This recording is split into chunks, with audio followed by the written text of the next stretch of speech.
nurturing academic leadership, advancing environmental economics, and shaping evidence-based policy across South Asia and the Hindu Kush Himalaya.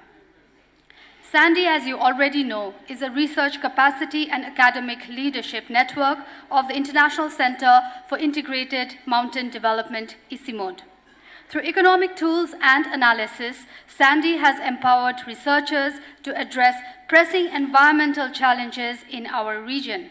It supports ICIMOD's work by strengthening economic and policy analysis, offering technical support and monitoring young researchers to become the next generation of thought leaders. From its establishment in 1999, SANDEE has grown to connect and inspire scholars across 10 countries: Afghanistan, Bangladesh, Bhutan, China, India, Maldives, Myanmar, Nepal, Pakistan, and Sri Lanka. And today, this room stands as a testament to that shared journey and collective knowledge. To begin this program, I would now like to invite Dr. Mani Nepal, Senior Program Coordinator for SANDEE at ICIMOD, to take us through the program introduction and SANDEE over time. Over to you, Dr. Mani.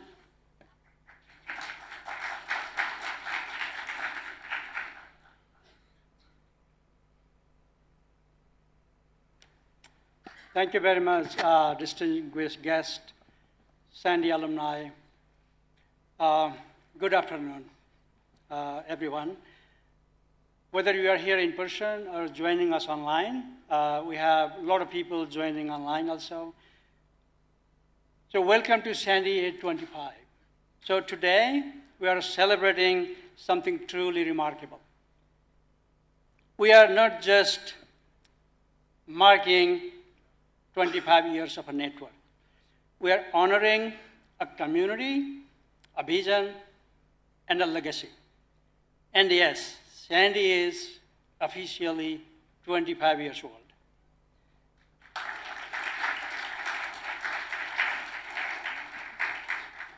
But the truth is, it did not grow by itself. It grew because of all of you. Our researchers, our alumni, our faculty advisors and mentors, our founders, our funding partners, our friends and supporters, and our secretariat colleagues, past and present. You collectively built it, shaped it, nurtured it, and carried it forward. SANDEE is an absolute joint venture. We are extremely grateful to all of you. To our researchers, your curiosity, your rigor, your persistence, these are the heartbeat of SANDEE. To our alumni across South Asia and beyond, you are the proudest achievement of SANDEE. Your leadership in universities, in governments, in think tanks, and in regional and global institutions. That is the impact we celebrate today. To our faculty advisors and mentors, you are the soul of the SANDEE model.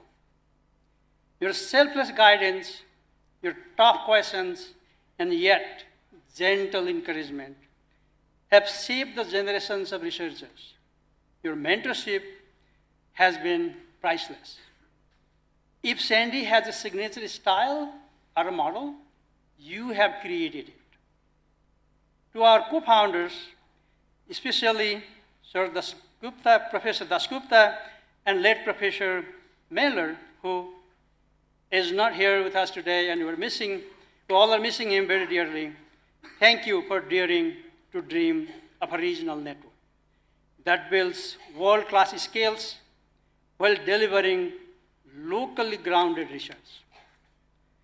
Your vision to invest in people, not projects, remains SANDEE's compass. To Priya, who is unable to join us today, but she is very much here in spirit, SANDEE was your baby, and it is now an adult. We miss you, and we are all very proud of you. We also miss several alumni and friends of SANDEE here who played a significant role in Sandee's growth over the years. Our deepest gratitude to all of them. To our funding partners, your trust, your patience, and your long-term commitment have made all this possible. Sandee is a living proof that when you invest in human capital, the return keeps coming for years, just like cultivating perennial crops that you harvest every year. From our humble beginning with IUCN to our transition into ICIMOD and to becoming fully integrated in 2017, Sandee has evolved, expanded, and strengthened. We are deeply grateful to ICIMOD leadership, both past and present, for institutional, administrative, and financial backing. Today, Sandee spans 10 countries across South Asia and Hindu Kush Himalaya region, where we started with 7 countries. During this time, we have supported over 250 research projects across the region. We have built a network of over 2,000 alumni. They contribute several dozens of peer-reviewed publications every year. And that creates a rigorous, locally grounded evidence base for informing development and environmental policies. Our periodic alumni survey that conducted in 2019, 22, and 2025 show a clear, measurable social returns on these investments, and the returns that we all are proud of. Personally, as the head of Sandee for the past several years, I've had the privilege and opportunity of witnessing Sandeeites evolve from curious beginners into the accomplished researchers, teachers, experts in your respective field, mirroring the remarkable growth of environmental economics research, teaching, and policy in the region. It has been deeply fulfilling, deeply honored, and deeply satisfied with what has been achieved so far, all together. This is because Sandee is not just a research network. It is a family that learns together, collaborates and challenges each other, and stands by one another across borders, across generations, and across cultures. And this week's conference, this is our biggest ever. Over 280 participants, around 70 plus research papers, spread across 20 parallel sessions, 7 special panels, 4 keynote addresses by some of the greatest minds in their fields, and a welcome address by ICIMOD DG, Dr. Pema. This is South Asia's largest gathering of development and environmental economists, practitioners, and policy community. This is Sandee at its best.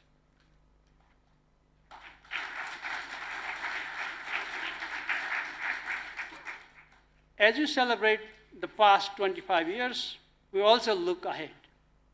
The next 25 years will demand new ideas, new energy, and new leaders. But if this room is any indication of our future, I'm absolutely confident that Sandee's best years are still ahead. Thank you for being part of this journey and this historic celebration. Let's make the next 3 days unforgettable, productive, and inspiring as we chart the pathway for Sandee's next 25 years. Welcome to Sandee at 25. Thank you.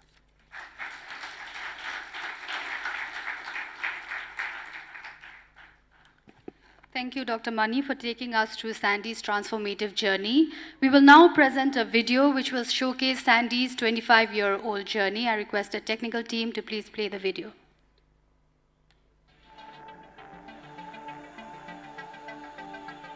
South Asia and the Hindu Kush Himalaya regions have long been facing rising environmental challenges, such as degrading ecosystem, air pollution, and climate impact.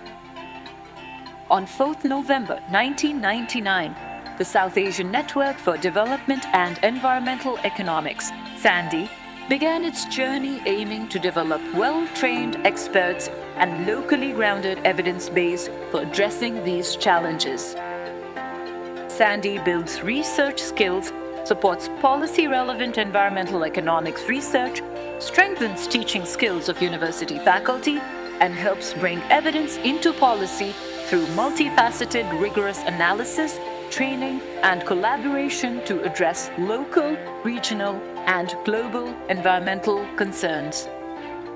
At that time, the cleavage between development economics, received development economics, the economics of poverty, and what SANDEE is concerned with, this amalgamation of that in embedding poverty in the natural environment, was something new and it wasn't going to be taken further up. I had this hope that shared with Carl Joran Mailer, whom they hadn't actually heard of at that time, and that we would a teaching and research program in the world's poorer parts of the world. And so we began a teaching and research program rather haphazardly because there was an undefined subject. It is really remarkable that even as late as 1994-95, we didn't quite know where we were heading. It was very incoherent at that time. By 1999, we had gathered enough self-confidence and with further funds from various sources. Initially based at the International Union for Conservation of Nature, IUCN, under Priya Shamsundar's leadership, SANDEE began awarding research grants and launched its flagship annual summer school on environmental and resource economics. In 2009, SANDEE moved from its longtime host IUCN to the International Center for Integrated Mountain Development, ICIMOD. ICIMOD, as a regional intergovernmental organization, is perfectly placed to host SANDEE. SANDEE organizes a lot of events, capacity building events, workshops, conferences. ICIMOD provides that support. And I think there's a very close relationship between SANDEE's fellows and ICIMOD's professional staff. So there is a two-way flow of support. SANDEE put together a team of faculty advisors committed to advancing environmental and resource economics education and research. If you look at SANDEE, I think not just the advisors, this part of the story, but the secretariat and the people who've come within the network for 2 years, they meet each other and they have made long-standing friendships across borders. And I think it's that's our real capital, that we are able to reach out and work across borders far more easily than many other networks. In 2010, SANDEE marked 10 years and expanded its core work activities, workshop, grants, summer school, and partnership for joint training and mentorship. In 2017, SANDEE became part of ICIMOD's Mountain and Knowledge Action Network, further strengthening its role in empowering researchers, influencing policy and practice, and developing academic leadership. Many of these issues are the same issues that ICIMOD tackles in its regional knowledge role. And so what we're trying to do now is really look at how we can more deeply integrate SANDEE research into our day-to-day delivery at ICIMOD as well. Over 25 years, SANDEE built a strong community of researchers across the region and beyond. The 2025 Alumni Impact Survey findings indicate significant advancements where the social returns from the past investments have been remarkable. Peer-reviewed publications increased from 72% in 2019 to 80% by 2025. research collaborations increased from 66% to 77%. Teaching environmental economics expanded from 55% to 73%.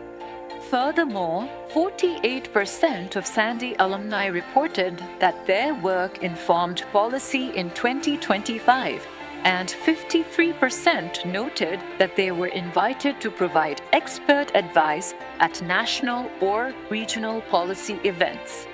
These findings underscore SANDEE's significant contribution on research, environmental economics education, and policy across the region. Today, many SANDEE alumni hold leadership positions in universities, research institutes, and government agencies, where they continue to make meaningful contributions in their respective fields. This year, SANDEE marks 25 years of commitment to nurturing new researchers, expanding regional partnership, and generating evidence for better policies and a more sustainable and resilient future. Our region has been facing a lot of challenges, including development and environmental issues. SANDEE has been working with the young researchers and will continue developing the research capacity in the region who can question deeply, who can generate rigorous evidence base and act locally. In a sense, our work is moving towards decolonizing science, where we generate locally relevant literature and train local researchers who can help their respective governments and institutions. In future, we are planning to work with our REACH like alumni network, who are deeply connected to their local communities and governments, who can help them address these challenges. Now, I would like to wish SANDEE a very successful celebration of its 25th anniversary. And also looking forward, we want to work very closely with SANDEE for advancing the larger mission of the region, that is working towards a safer, greener and more resilient Hindu Kush Himalayan region. We honor SANDEE's journey and also look toward the future. As the region is going to be affected by global changes disproportionately, we need to have a precise understanding of their impacts, policy options, and their effectiveness for addressing such challenges. The need for well-trained researchers in the region has been growing faster than ever. Join us in shaping the next 25 years of advancing research, building the capacity of next generation of environmental economists, and generating new knowledge with renewed purpose for addressing future challenges that South Asia and the Hindu Kush Himalaya region will be facing.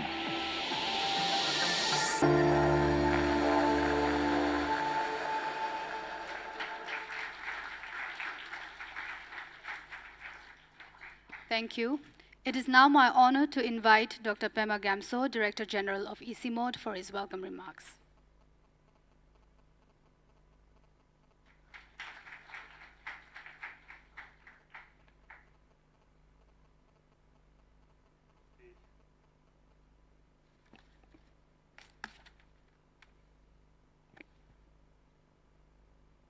Good afternoon,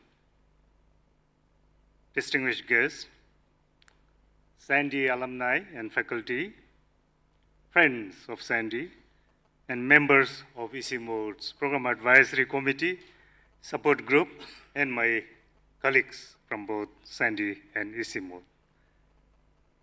It is an honor for me to welcome you all to this special gathering, a celebration of knowledge, collaboration, and 25 remarkable years of the South Asian Network for Development and Environmental Economics, widely known as SANDEE. I'm very happy that both Shivani and Mani went to quite some length explaining about SANDEE, because yesterday evening we had a gathering and someone came to me, one of the guests came to me and said, "Who is SANDEE? Where is SANDEE?" So I think now everybody knows SANDEE. Let me say a little bit about why SANDEE came to ICIMOD. The International Center for Integrated Mountain Development is an intergovernmental organization that works across the 8 countries of the Hindu Kush Himalaya. I'm sure everybody knows that. We start from Afghanistan, Pakistan, India, China, Nepal, Bhutan, Bangladesh, and all the way to Myanmar. We generate, we collect, and we share knowledge from within the region and from outside to drive sustainable development, advance science-based policies, and foster regional cooperation. Our work directly or indirectly impacts the lives and livelihoods of close to 2 billion people who depend on the mountains and the ecosystems for their well-being. ICIMOD is where science, policy, innovation, and collaboration meet to secure a resilient future for the world's most fragile mountain ecosystems. Within this mission, SANDEE has been a key player, strengthening economic and policy analysis to guide better decisions across the region. This year, SANDEE turns 25, a significant milestone that we are here to celebrate, not only with pride, but with deep gratitude. SANDEE's story began on 4th November 1999, shaped by the vision of 2 pioneering economists, Sir Partha Das Gupta of the University of Cambridge, who is here with us today. Sir Partha, would you mind if you stand up once so that everybody can see you?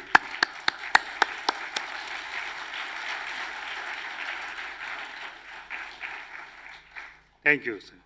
And with him was late Professor Carl Goran Miller of the Bejer Institute of Ecological Economics. While its operational journey began in 2000, their intellectual leadership laid the foundation for what SANDEE would become, a transformative regional community of environmental economies. SANDEE was initially hosted by IUCN until August 2009, after which it moved to ICIMOD.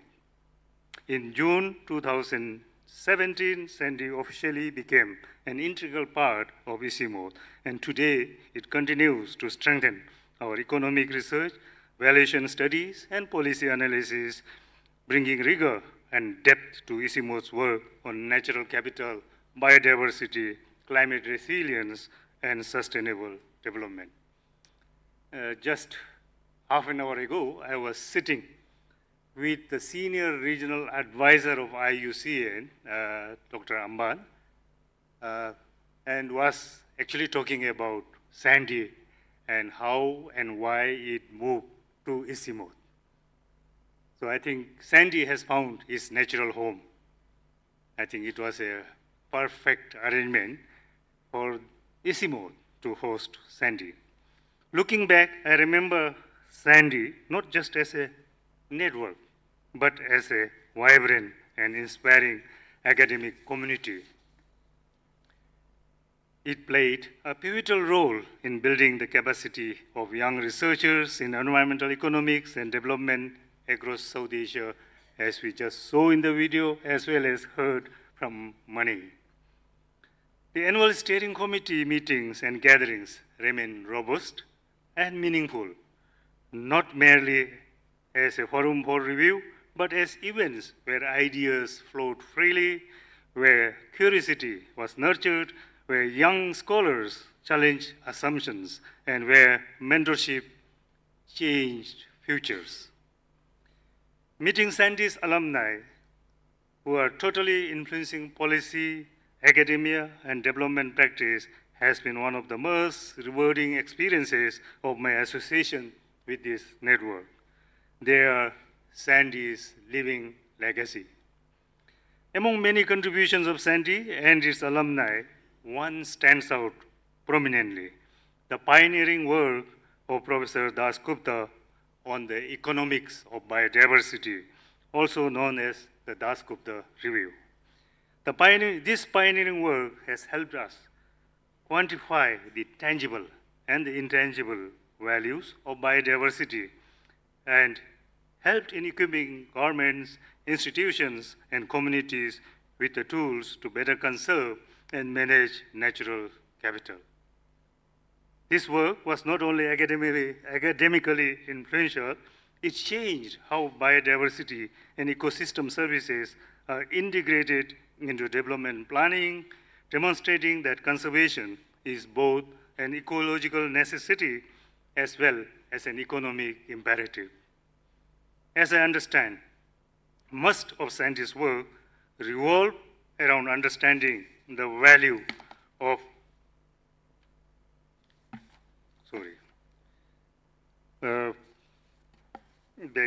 value of nature or ecosystem services and their impact on the different aspects of economy and human well-being. As we look ahead, SANDEE's role becomes even more critical. The region faces evolving environmental and economic challenges, from the transformation of our hydrological cycles under a changing climate to new opportunities in the bioeconomy to the urgent need for green energy transitions. Over the coming decade, SANDEE has the potential to deepen capacity building for young researchers while advancing cutting-edge research in these emerging domains. In doing so, SANDEE will continue to bridge knowledge gaps, shape better policies, and support sustainable solutions for South Asia and beyond. SANDEE's role has become even more significant if we are to address one of the key challenges that mountainous countries like Nepal and Bhutan are facing: the outmigration of youth from rural to urban areas and beyond. In this regard, the development of a targeted bioeconomic infrastructure will play a crucial role in creating employment and income to retain talents and attract investments. This conference brings together SANDEE's alumni, faculty advisors, researchers, and long-term friends and well-wishers of SANDEE. It is a moment to reflect on impact, reconnect as a community, and reimagine what SANDEE can achieve in the next 25 years.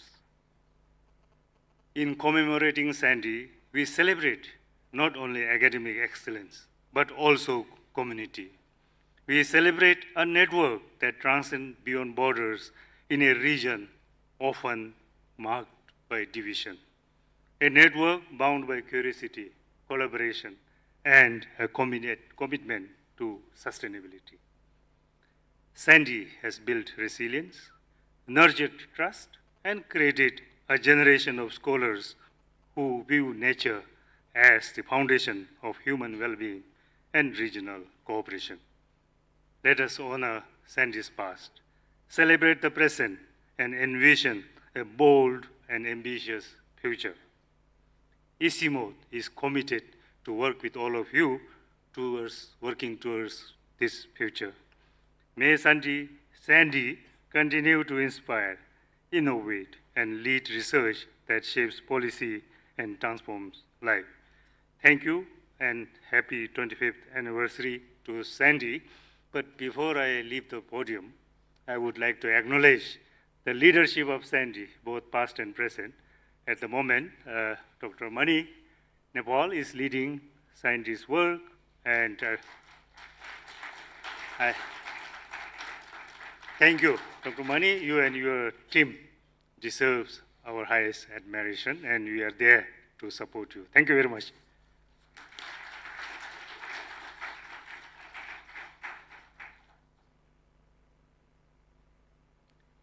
Thank you, Dr. Pema, for your inspiring words and leadership. We now proceed to a special keynote session with one of the founding architects of SANDEE on natural capital and the meaning of sustainable development. For this session, I would like to welcome the moderator, Professor Subrendu K. Patnaik. He is the Oak Professor of Environmental and Energy Policy at Duke University. Professor Patnaik has been a long-time SANDEE advisor and a member of the SANDEE Steering Committee. He was also a member of the Scientific Committee for SANDEE at 2025. Over to you, Professor Subrendu.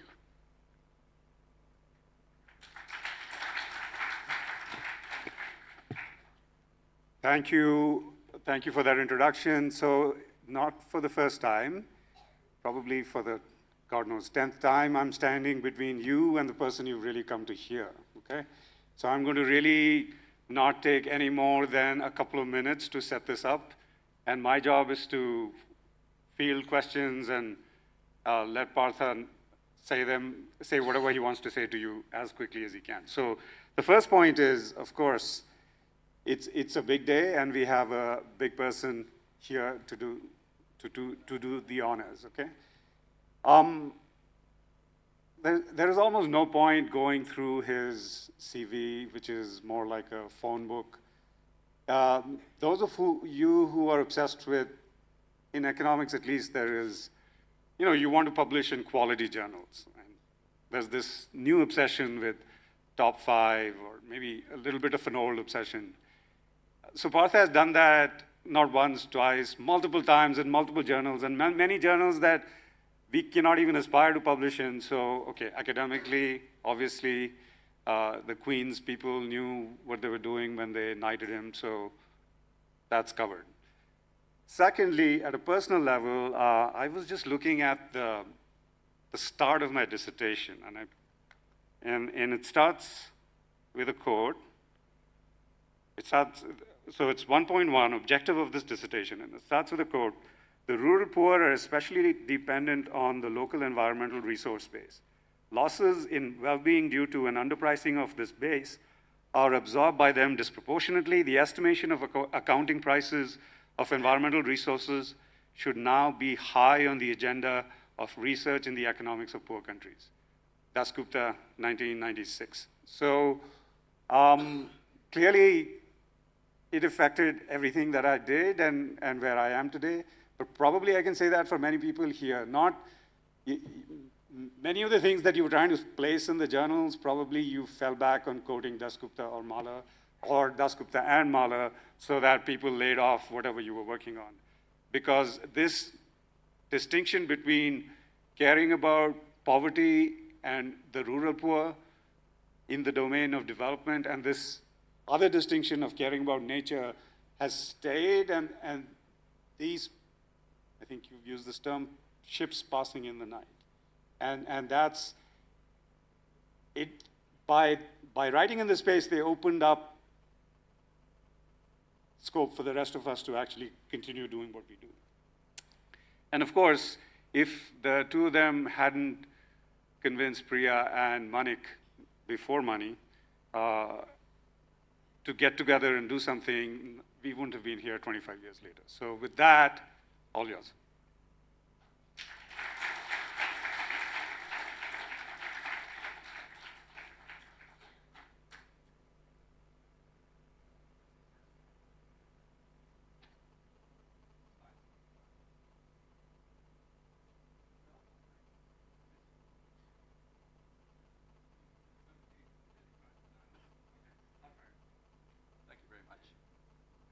Well, thank you very much indeed.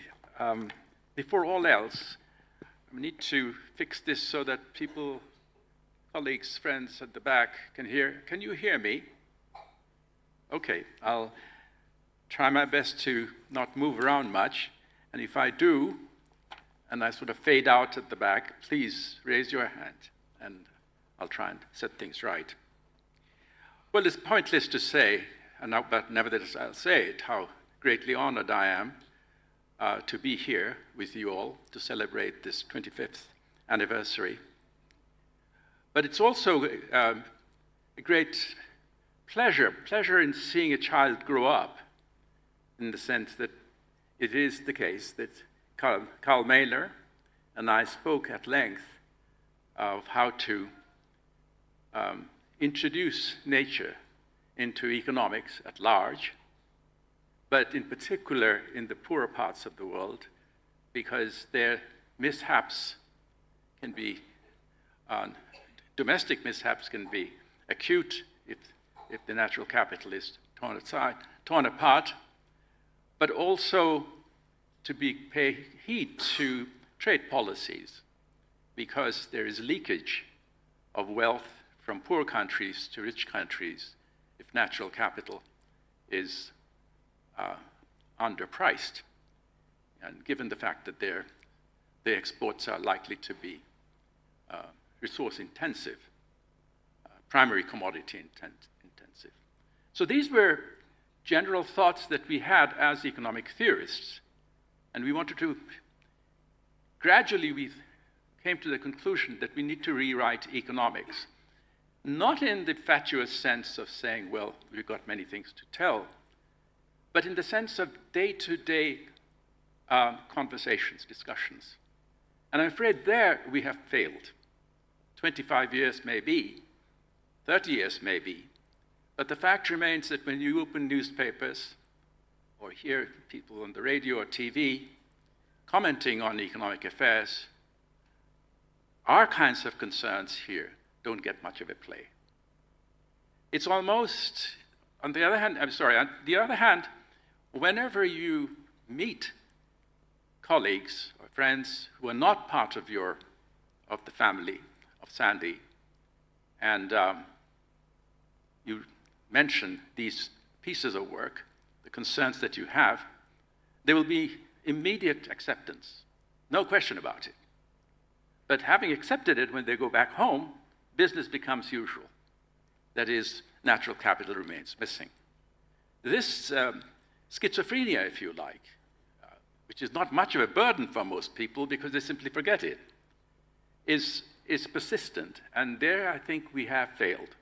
We have all tried in our own ways to bring not just natural capital, but natural capital intrinsically into economic thinking, not simply modeling.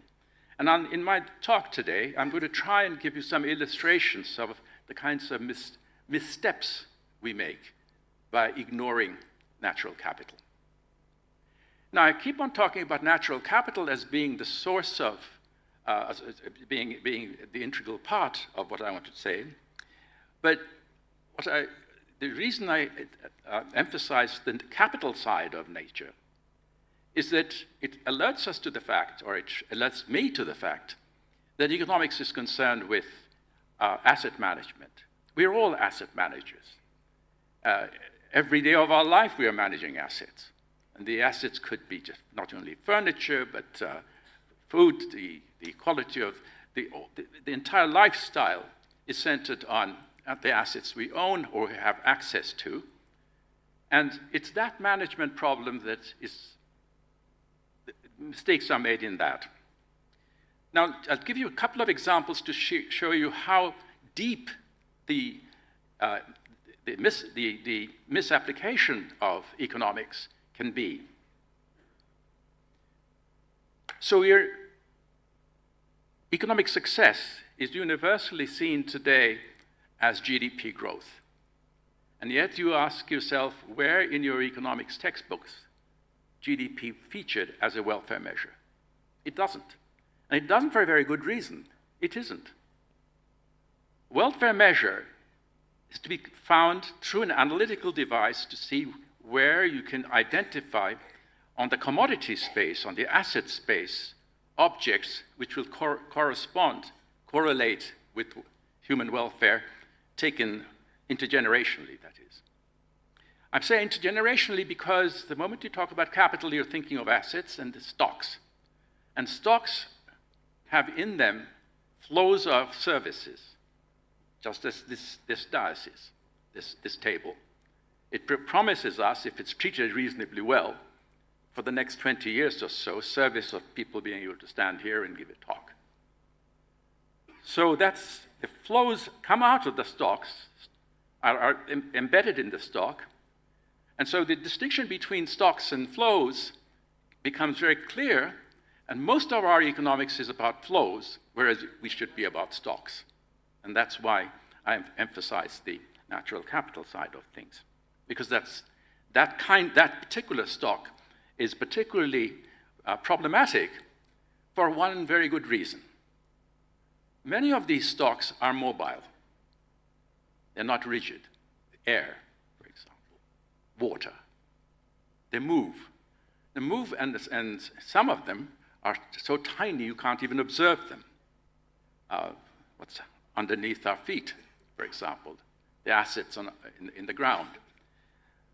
And not being able to observe or hear them means that they're often missed.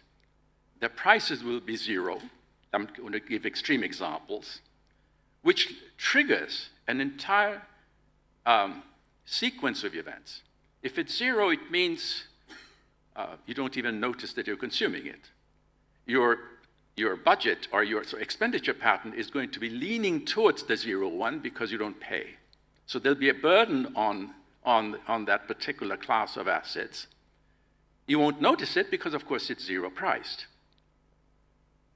Over time, also, entrepreneurs are not going to be investing in the development of such commodities because they are the cheap ones. You want to economize on costly objects, not cheap ones, and therefore the direction of technological change that takes place will be geared towards improvements in the manufacturing of the expensive ones. But we're talking about now social expense, not private expense. So underpricing natural capital goes hand in hand with the fact that the social price of capital assets is greater than the market price. The extreme, of course, it's zero, whereas its price should be positive.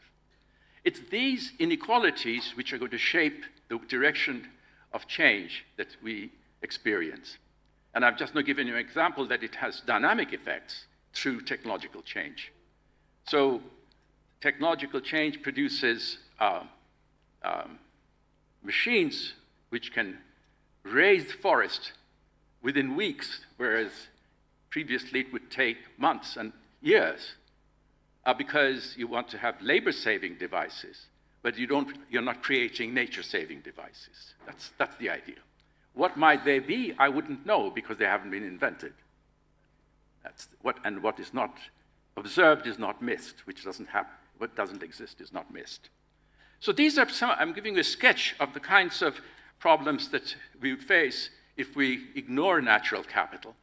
And these points that I've just now made were those that Karl-Johan and I spent hours in the distant past of 30, 40 years discussing as to how to perhaps integrate nature into economic thinking in a way which is natural, so to speak, as opposed to contrived. So now I'm going to get to the formal part of my talk and come to the idea of sustainable development. And you will see that I'll be leaning more and more towards the idea of stocks, asset management. Okay, may I have the first? I've got the first one, thanks. Thank you very much. May I ask for it? Okay, I'll ask for it. Okay. I want to classify goods and services in the manner in which the Millennium Ecosystem report suggested. I'll be thinking of provisioning goods as being those which are like food, water, timber, fuels, fibers, pharmaceuticals, non-living materials. Notice that these are goods that with human effort and ingenuity are transformed into the final goods and services that are reflected in gross domestic product. Provisioning goods are thus humanity's direct demands from nature. Economists call them primary products. Of course, we convert them into finished products for consumption and investment purposes. May I have the second one, please? In contrast to these provisioning goods no, there should be another one before. No, before, can I come back? Yeah, yes, next one is, that's it. Maintenance and regulating services. These are carbon sequestration, nitrogen fixation, nutrients recycling, decomposition of waste, and so forth, and so on and on. These services create provisioning goods. We are mostly unaware of the processes that give rise to these services Think of the things that are happening deep in the soils, in the thickness of tropical rainforest and the ocean depths. But they are the foundation on which we rest, we exist. So with observation 1, next one please. There is a tension between provisioning goods on the one hand and maintenance and regulating services on the other. Land use changes accompanying increases in the former eat into nature's capacity to furnish us with the latter. May I have the next one, please?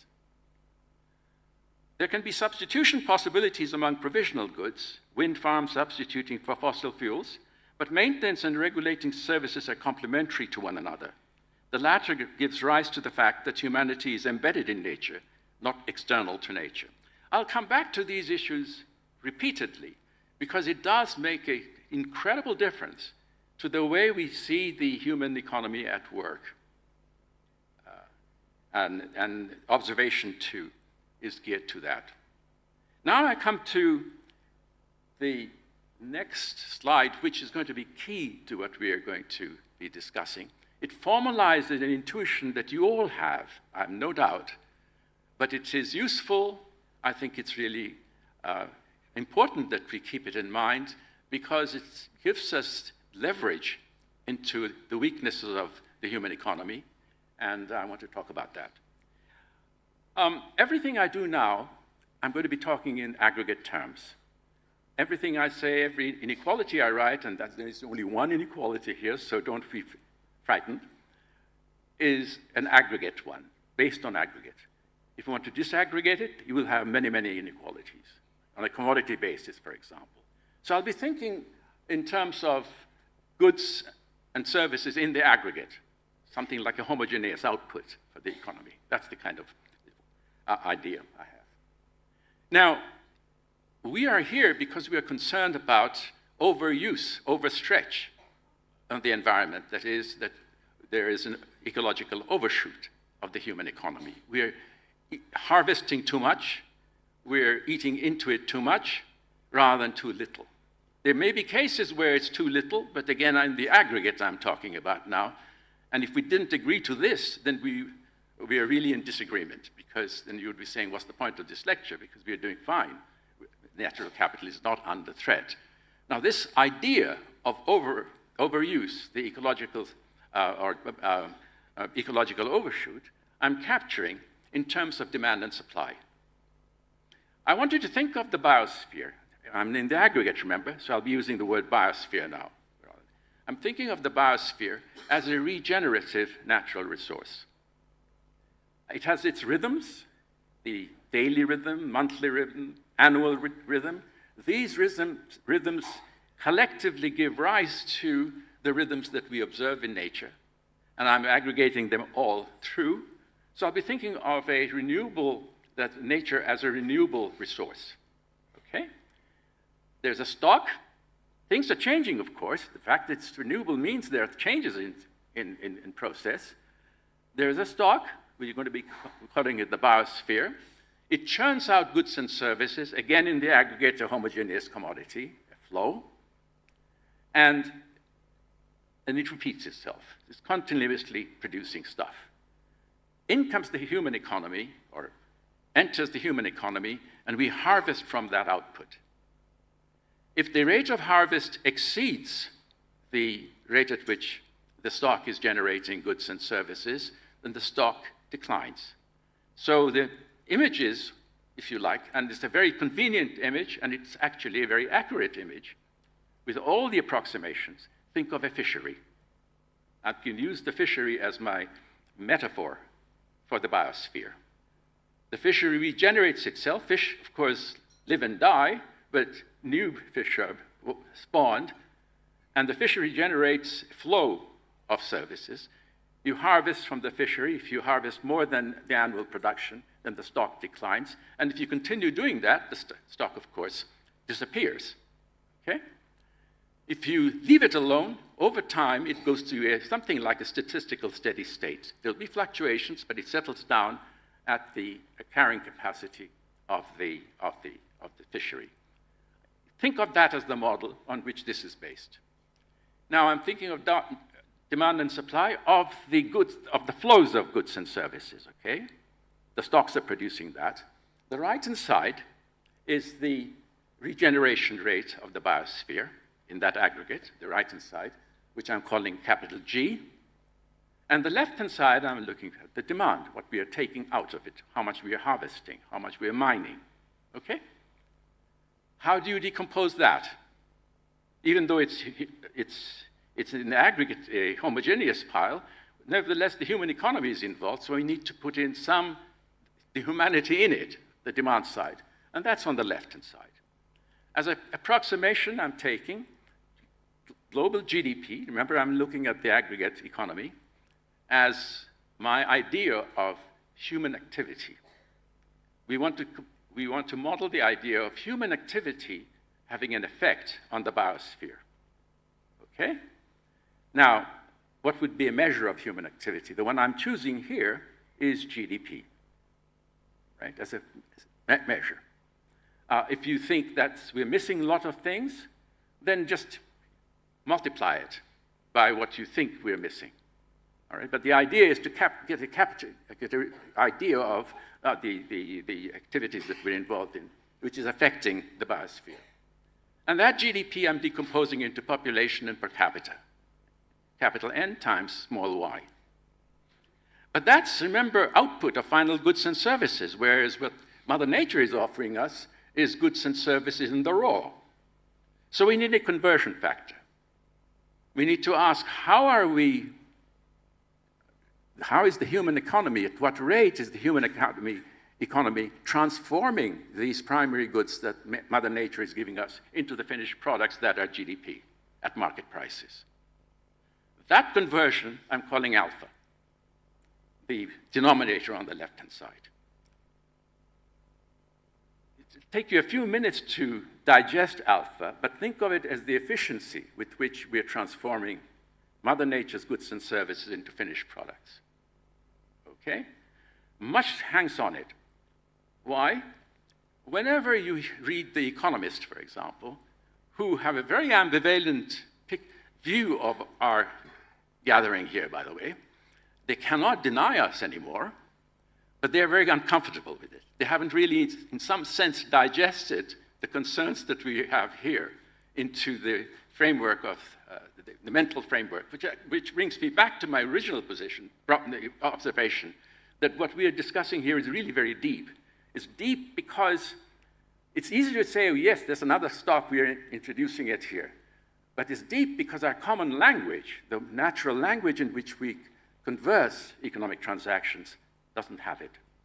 And if it doesn't have it, then there is a tension between good intentions and actuality. So this alpha is the transformation rate.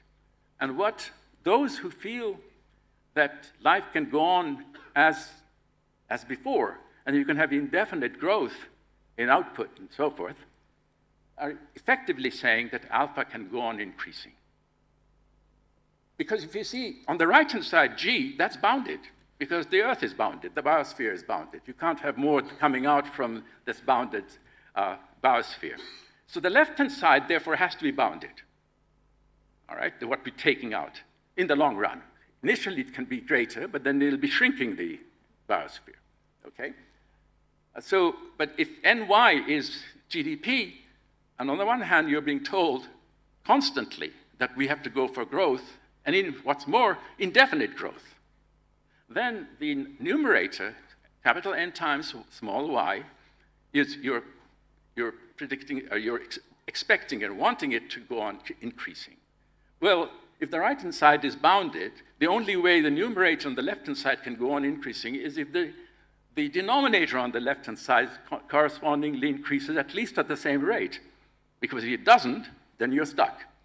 So implicit in all this that we read daily in the newspapers about growth, the desirability of growth and the desirability of indefinite growth carries with it an implication that alpha will keep on rising. Now, alpha is, of course, as I say, is the conversion rate, the rate at which you're taking raw materials and so forth and transforming into public final products. That depends on technology, science and technology, but of course it also depends on institutions. So the implicit assumption is that taken together, we can expect the technological change and institutional improvements to go on at a pace at least as high as the rate at which GDP is expected to increase. So I make all these points, trivial though they are, because they influence the way we should be thinking on a daily basis. How far can you go on, keep on growing? Now, for very poor countries, this may seem a very odd kind of thing to think about, but local economies have gone under. Traditional economies have gone under. Societies have gone under. The Mayans disappeared entirely. There's a good deal of evidence of societies disappearing because of resource exhaustion in the local neighborhood. Trade enables, of course, countries to be able, or economies to be able to overshoot through trade, of course. And now I'm now making a convenient assumption in my talk of aggregating the whole world. Then the world can't trade with anybody else. So for the world economy, this is a very pertinent kind of assumption, pertinent kind of inequality. Now, this is, of course, a statement at a moment in time. It says nothing about what's going to happen in the future. These are the parameters, the variables, if you like, which are going to, you need a dynamic model to be able to say how far you can have this excess demand, the ecological overshoot, and get away with it, so to speak. You have now, in this, four variables, but three that really count, because G, I'll take it for the moment, that is not something that we can actually make much dent on. It's the left-hand side. So you can either, if you go for growth in small y, something has to give either in capital N or on alpha. Now you can play around with this idea to see how your conception of technological progress, population growth, and the desirability of increasing the standard of living, which I'm going to call small y here, get together into a mesh to see what the trade-offs are. Okay? May I have the next slide, please? Well, I've given you this I've given you. So observation 3, the ratio. I'm sorry, I should have gone back. Well, the inequality, if you remember, is, can I have that inequality again, the previous one? Okay, the left-hand side is the demand and the right-hand side is the supply, okay? So now let me get back to, can you, that's it. The ratio of some really heroic empirical work has been done by Walker-Nagel and his co-authors in San Francisco, trying to estimate these two sides, in particular the ratio of the demand to the supply. And these are pioneering kind of work. A bit, I will remind you of the work of Kuznets, who worked on national income in the 1930s, and is mind-blowingly crude. You might say, gosh, you mean they could publish that stuff? But the fact is they were pioneering, and we've been building on that. These are pioneering estimates. You mustn't take the numbers that seriously. But they're giving you something like a ballpark figure. And the ratio of the left-hand side, our demand, to the right-hand side, the supply, nature's bounties, is about 1.7. That's the extent of the overshoot and the inequality. Okay? Which is one way of saying that we need 1.7 Earths to satisfy our current demands on a sustainable basis. Here I'm using sustainable in the sense of being able to continue with that practice. That's all I mean. And I'll come back to that, of course, later. So we do have to sum up this inequality, the impact inequality that I mentioned, which to me is at the heart of what we are discussing at the SANDEE meeting in the aggregate, is something that we need to close. Now, the ways to close it, of course, is to shrink the left-hand side. And that's where the political arguments really appear. If somebody says a rich country might afford to reduce its small y, havoc, horrors of horror, how can you do that? And then they'll say, well, no, what we do is we try and find substitutes to keep to the standard of living without further pushing nature, which is another way of saying raise alpha. Okay? So these formulae are useful because it tells you which part of the inequalities are being discussed in the informal way that we all do about technological progress, being able to do this or that, as the case might be. Okay? Now, next slide, please. Thank you.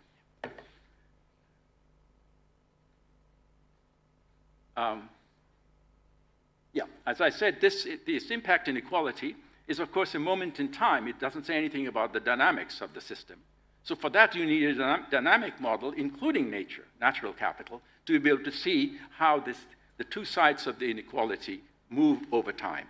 Now, there are models like that. The review of the Dasgupta review, which was pointed out previously, has a couple of appendices in which I modified standard growth models by bringing in natural capital in it.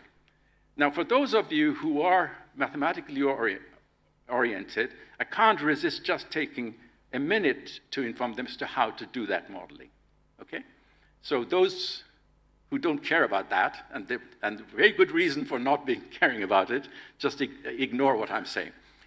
So the model will be, write down a standard model, the simplest model of produced capital, K, population, N, and the production function, but having a total factor productivity outside, a multiplicative factor.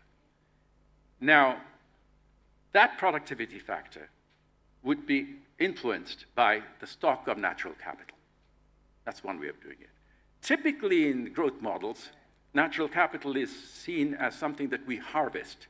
So the rate at which we extract is put into the production function, okay? I'm moving beyond that by regarding natural capital being an all-embracing thing within which we are embedded, the atmosphere, for example. So for that, you need the stock to be outside the production function, not a factor coming into the production function, okay? And now coming back to the informal discussion, all right? We are concerned with asset management. Can I have the next? All right. Economic life involves asset management. And here is an exercise that demonstrates mismanagement. Now, what I'm going to be doing is something absolutely first-year undergraduate work, but you see how powerful simple economics can be in putting these to work. If you're an asset manager, and which we all are, ideally we would like to have these assets giving the same rate of return. If one asset, if we hold them in our portfolio, they ought to be giving us the same rate of return. That doesn't mean that they will have the same yield. If the yield of one is less than the yield of the other, it could be that you're still holding the lower yield one because its relative price is going up, okay? Because at the end of the day, what you're interested in is total return from each of the assets, which will include the yield plus capital gains or loss. Straightforward daily asset management that we all care about. So, the internal rate of return estimated from a social cost-benefit analysis of a project to restore the Ganges River was 15%. In fact, it was M.N. Murthy's work some years ago with the Ganges regeneration, cleaning up the Ganges was part of the thing. A cost-benefit analysis was conducted. It was found to be approximately 15%. Now, I'm going to apply this to show how asset management is been badly handled. The global return of stocks and bonds is approximately 5%. If the asset portfolio was efficient, that is both the aggregate stocks and bonds and Ganges River was efficient, the accounting price of Ganges waters should be declining at an annual rate of 10%, the difference between 15 and 5. But that would mean that the Ganges is becoming less and less cleaner, as it were, more and more clean. But it's just the reverse. The Ganges is becoming more and more valuable because it's deteriorating in its quality. So you can now see the quality of these rates of return does not hold, and we've got a mismanagement here. I'm just saying that it's important to do this kind of crude business school-like exercises, if you like, to handle it, because these are asset management problems. Next slide, please. Now I come to something really very deep, and it's something to which we all ought to be grateful to Karl-Johan Mailer.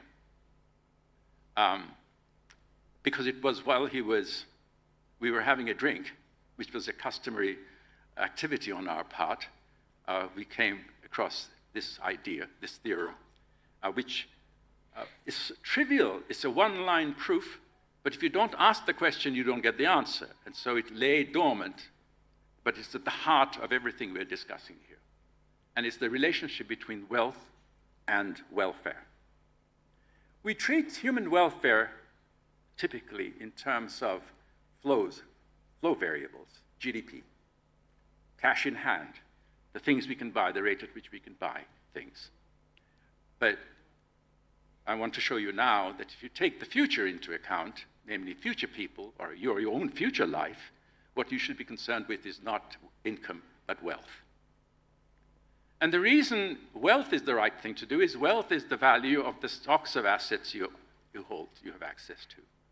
And so assets, the reason I keep on harping on assets is that these stocks of assets offer you all the opportunities in the future because in them is embedded all the possibilities.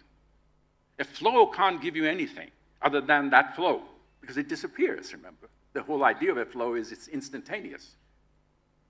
The asset has, of course, this flow of services over time, that same asset, because they're embodied, the flow is embodied in the asset itself. So you can see why I'm now focusing exclusively on the structure of assets and why asset management, portfolio management is at the heart of economic thinking and environmental and resource economics. I want to argue now that what we should be measuring is wealth, not income.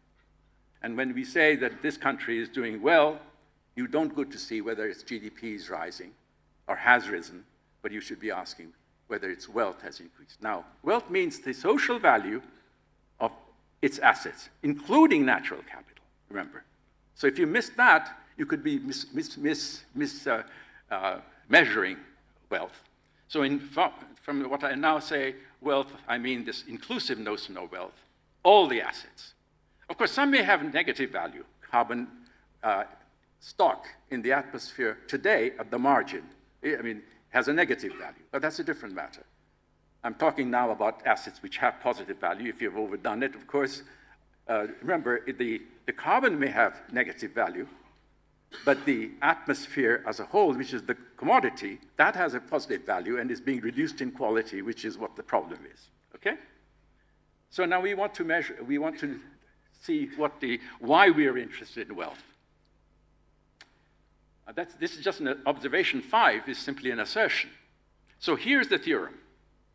The theorem is this. You look at today's generation, tomorrow's, and so forth. You look at people over time, the standard practice of anybody who wants to think about planning exercises, 5 years, 10 years or so. Think of today and the future, include the future in.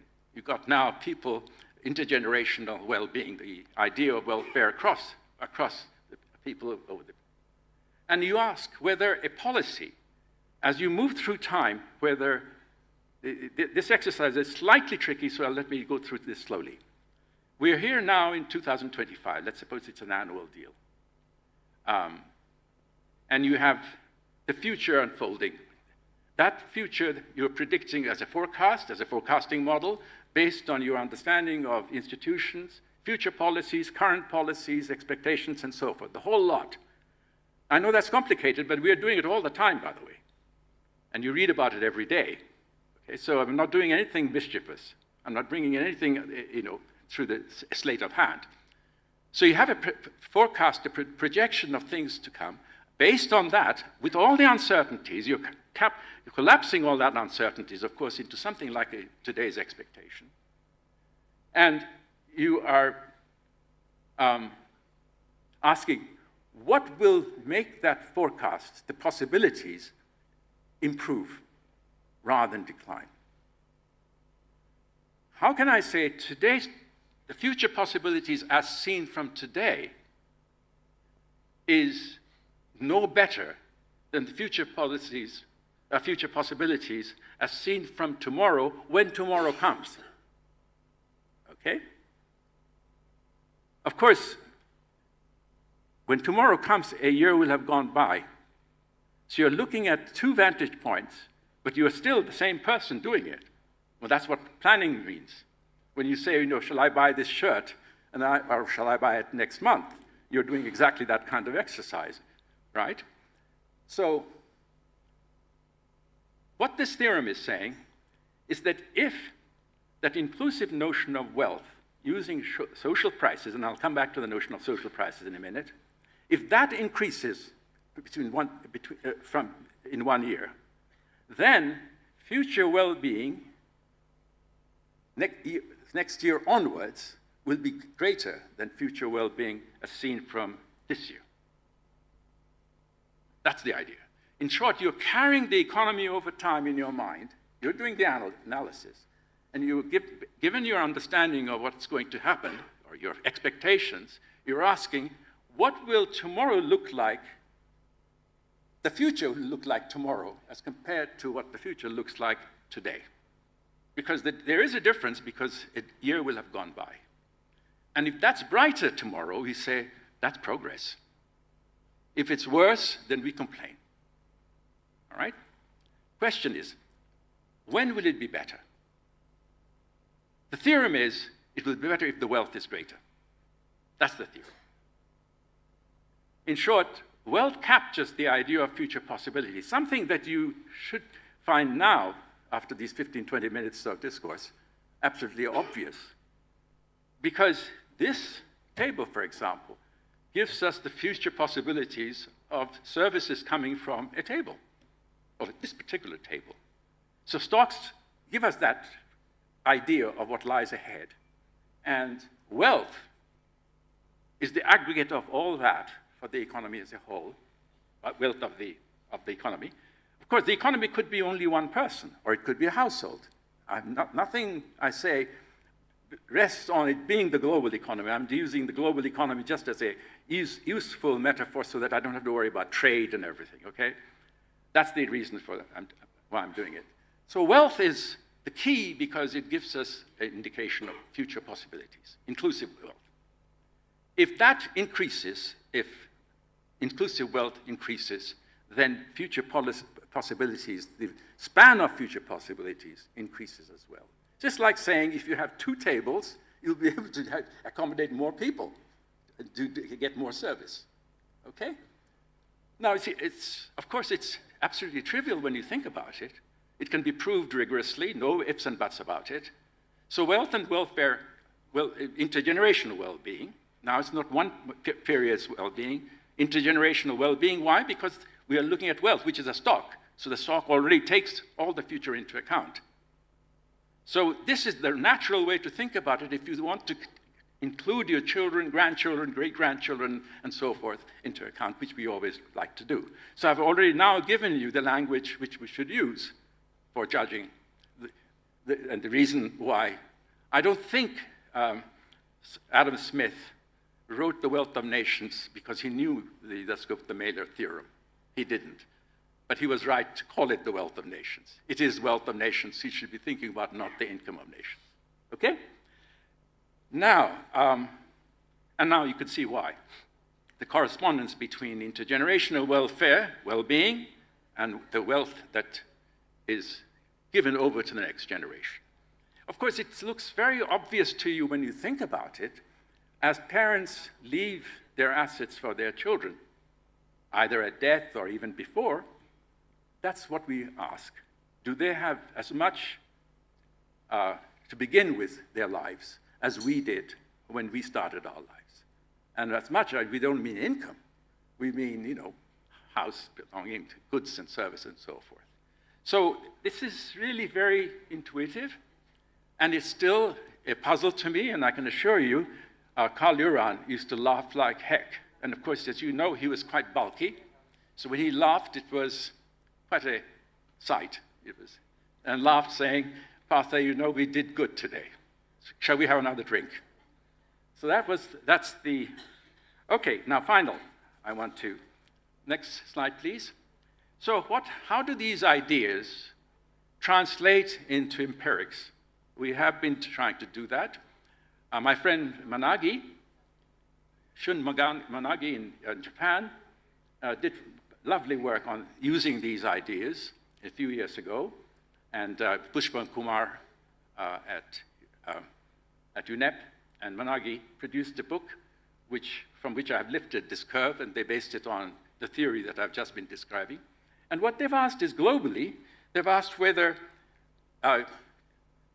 global capital stocks per capita has increased or declined from 1992 to 2014, this period, 1992 to 2014 period.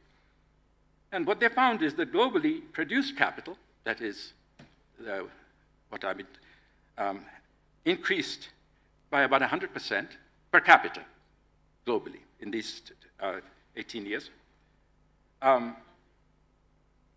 Human capital increased by about just under 20%, but natural capital per capita declined by about 40%. Now that alone doesn't mean things are going awful. Because remember, we have to aggregate these, add these three, and then see whether wealth has been increasing.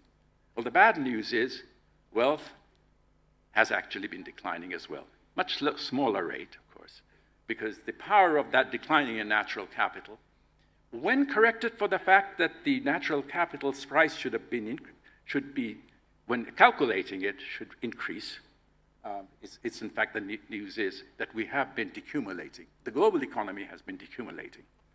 Remember, the one final point about this, when you do a calculation like this, do not assume that the prices, shadow prices, will remain the same, because that will be contradiction.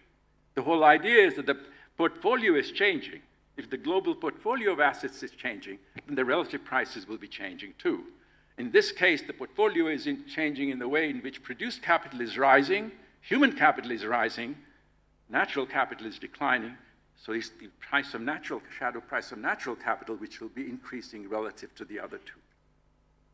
We never do that in cost-benefit analysis. You will never see a cost-benefit analysis in which anything other than constant prices are assumed. At least I haven't seen any. That's terribly bad practice, especially when you use natural capital. Okay? Now, can I have the next slide, please? That was my observation 7.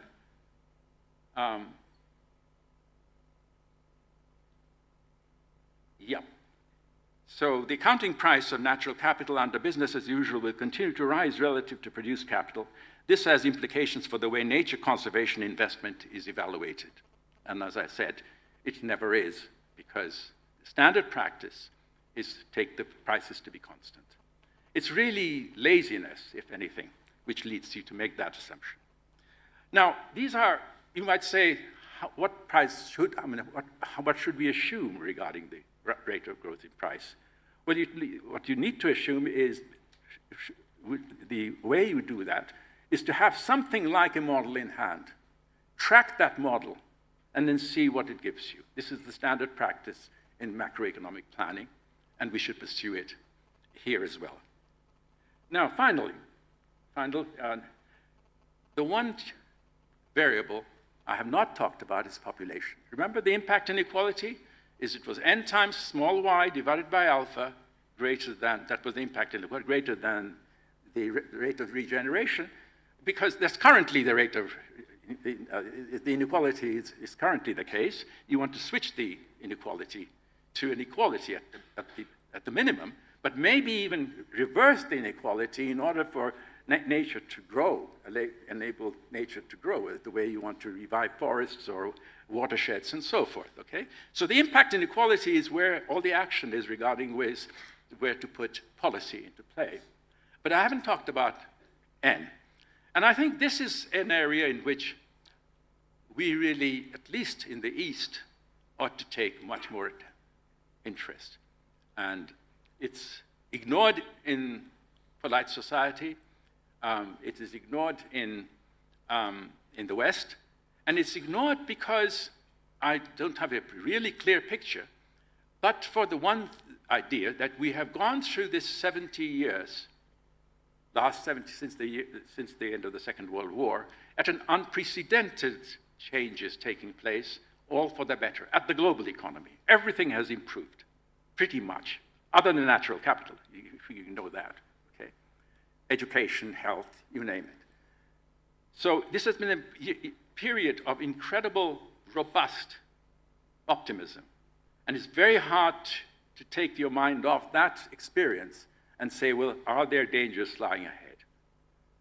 And the impact inequality tells us, yes, there are dangers lying ahead because we are eating into Mother Earth. That's the whole idea of the impact inequality. It's telling us that. So we'll not be able to continue the way we have in the past because the bedrock of our living is being eroded. So I thought I'd show you now the demographic picture. This you take from the United Nations. We are headed for about 9.5 billion. And that's fine if that's how it is. There's plenty that can be done to make it less than 9.5 billion, by the way, to something like 8.5 or 8 even, between now and the end of the century, which we are talking about. And some demographers are working in that direction, and particularly in the form of reproductive health and family planning facilities for poor women in various parts of the world. Fertility rates in Africa are still very high.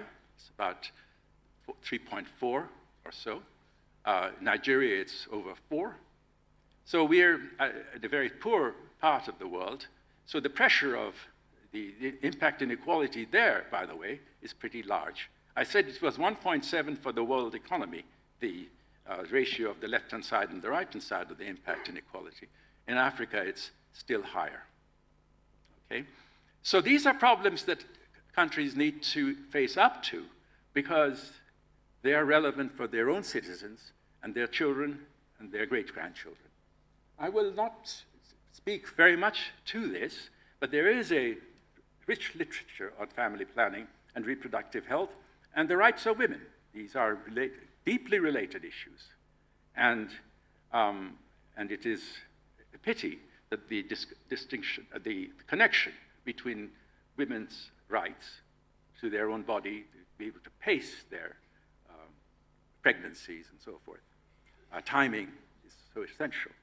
That it's a pity that these are seen as distinct problems from the ones that we have been discussing here. I thought I'd bring them to your attention because to meet Sandee's aims, ambitions, we need to look at the totality of factors that are affecting the mismanagement of the assets that leads to SANDEE being a relevant and a deeply needed institution. So I thought I'd end with the population side of things because that's one thing which is typically missing in development discourses. Thank you very much.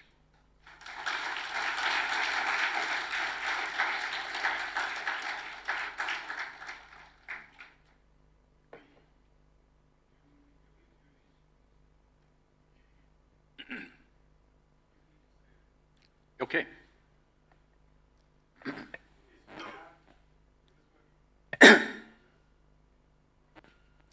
Can you somebody translate it? I sometimes can't hear very well from the back, even with the.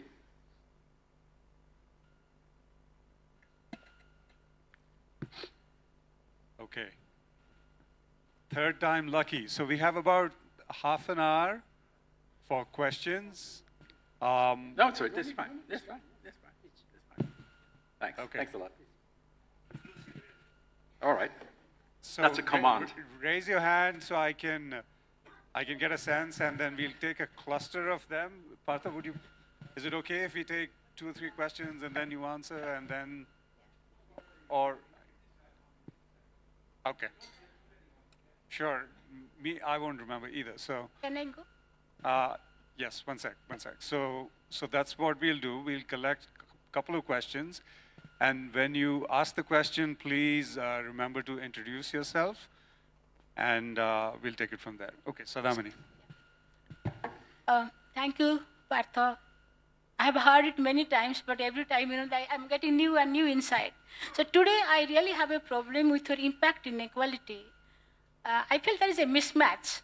Your left-hand side is basically a flow, and your right-hand side is a stock. So No. That was a flow. G was a flow. G flow is a of flow. goods and services. Okay. So When I wrote G, I meant the flow of goods and services that Mother Nature is giving us. yeah. It itself is a function of the stock, of course.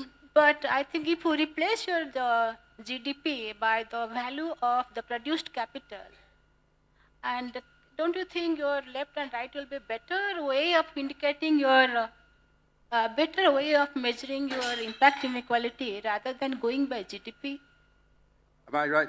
I want that if you replace your GDP by the value of produced capital, so n into the value of produced capital upon alpha. No, remember alpha. Alpha is the conversion factor. It's transforming nature's goods and services, the flows, into final products at market prices. That's the transformation. So you're asking whether it's dimensionally correct. The answer is yes. Alpha is doing the trick. If you ask yourself what is alpha, what alpha is the amount of GDP divided by the flow of goods and services that are leading to that GDP. So alpha will be GDP divided by capital G. But I think, yes, I know I'm still confused that whether it's really possible to measure it every year, or you should take an average value of alpha and see over time, and at a point of time, how these two sides are comparing to each other. Oh, okay. I think I see what the reason you're perhaps not in agreement with what I've written is that I haven't given you a dynamical equation. It was a static one of a moment in time or a year, let's say. And we're looking at two sides of inequality. The right-hand side is the flow of goods and services during that year that Mother Nature has offered. Okay? The maintenance and regulating services, the provisioning goods, and so forth. Whereas the left-hand side is what we are demanding from nature. How we are converting what you're getting into final products. And that's the alpha. The alpha is doing that. And the whole point about doing it this way is that it tells you that when you say, look, if we are only more efficient in our use of nature, we will be able to make less, we will need to make less use of nature to get the same bang for bucks, as it were, same GDP. That's the way of saying alpha, if we can only make alpha greater, higher. And in fact, so much of the discussion that takes place in public domain, say in The Economist, is really concerned about alpha growing up so that you can continue to have GDP growing up without jeopardizing the right hand side, jeopardizing nature. That's the hidden assumption in the models. Now, can I just interrupt, since you raised a very, very nice question, so let me give you an answer. If somebody then says, okay, well, the economists may get it wrong, haven't done their homework, but implicit they can say alpha can go on increasing if you're sufficiently smart. All right, ingenious, invest in R&D and so forth, keep on increasing alpha. Now we're introducing dynamics. That way we can have NY going up. So long as it doesn't go up at faster rate than alpha, we are safe. We can keep that inequality, we can keep the left-hand side from overshooting the right-hand side. Because let's say the right-hand side is fixed. Mother Nature is constant, it's churning out all that goods and stuff. All right, so what's wrong with that argument? That's been the standard argument of The Economist, by the way. My life is rather miserable because I have to fight a damned well-paid authors of The Economist. It's a very rich institution. What's wrong with it? Here's what's wrong with it. To carry it indefinitely, of course you can do it for a while, and we have been doing it for a while, is this. Suppose you think alpha can be made to grow indefinitely high through R&D, okay? And that enables you to have NY going up, GDP growing up indefinitely. Now, because you need R&D to get the alpha going up, you ask yourself, how much, as you go on increasing the human activity, at the margin, how much do you need to spend in order to get alpha further up? And that's going to go on being positive no matter how high alpha is, or how high GDP is. But that's another way of saying that asymptotically, the amount that you will need to spend on keeping alpha going up will go at the margin to zero. And that's another way of saying that asymptotically, if you're smart enough, we can do away with nature. Now that's a hard one to swallow. These simple maths really take you a long way, by the way, to getting rid of these loose arguments that you read in newspapers and magazines, saying all is well, our human ingenuity can overcome Mother Nature. We can't do much, but asymptotically, the idea of indefinite growth is just rubbish. Now, you might say, well, look, or you won't say it, I know you shadow money well enough to know that, but the economists might say, yes, we don't really mean literally infinity. We mean the next 80 years, 90 years, 100 years, 150 years. But I would answer with it, but we already have this damned impact inequality. We already have that. So you're now going to stretch it even further and further. So I think we can't use the long run anymore. I think the long run is the past. We're now in the future. Here. Okay, so I am trying to measure the flow of the demand and supply of questions, and we have, at this rate, we'll maybe get 2 questions. So I think try to ask it narrow and take it from there. So I'm going to go around the room. I see your hands, Home. You can wait. Please, do you have the mic? Yeah. If you keep it short. Thank you, Partha. Yeah. I'm Seema Purushothaman. Yes, of course. My question is in continuation of what you were just talking about alpha. So if alpha can't improve infinitely. Sorry, what infinity? Alpha. Yeah. Mm-hmm. Then are we trying to say that this impact inequality is here to stay, and then any long-term improvement in inclusive wealth is impossible? Is that an internal inconsistency following what Rogen's thermodynamic principles say? Yes, all I was saying is, I think that's right, is the inherent contradiction in it. I was playing the devil's advocate of asking, how would I answer somebody who says, look, we can put in enough R&D to get alpha rising sufficiently far, or if it rises, we can have NY rising as well, GDP rising, without getting the left-hand side to overcome the right-hand side of the impact inequality. So long as, of course, GDP doesn't grow faster than alpha. But you see, I wanted to allow for the possibility of an argument that you could have indefinitely rising GDP even in a bounded world. And the way you can do that, push that argument through, is to claim that alpha can keep on rising indefinitely. That's the mathematics here, okay?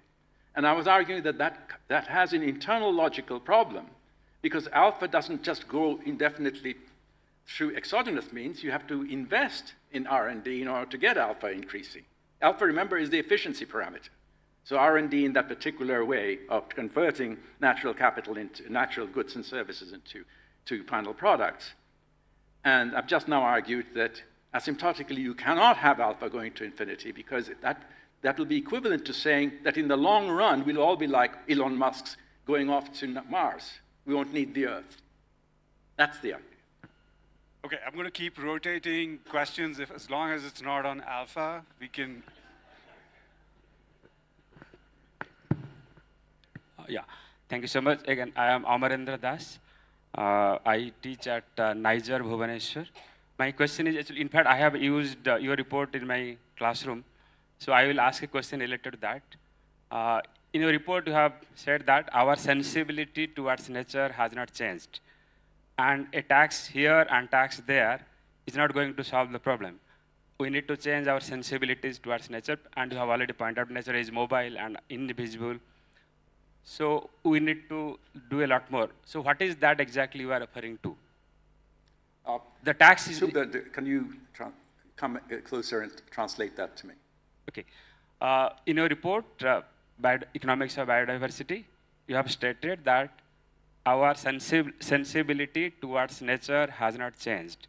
That's why we are destroying the nature, and we are obsessed with GDP numbers.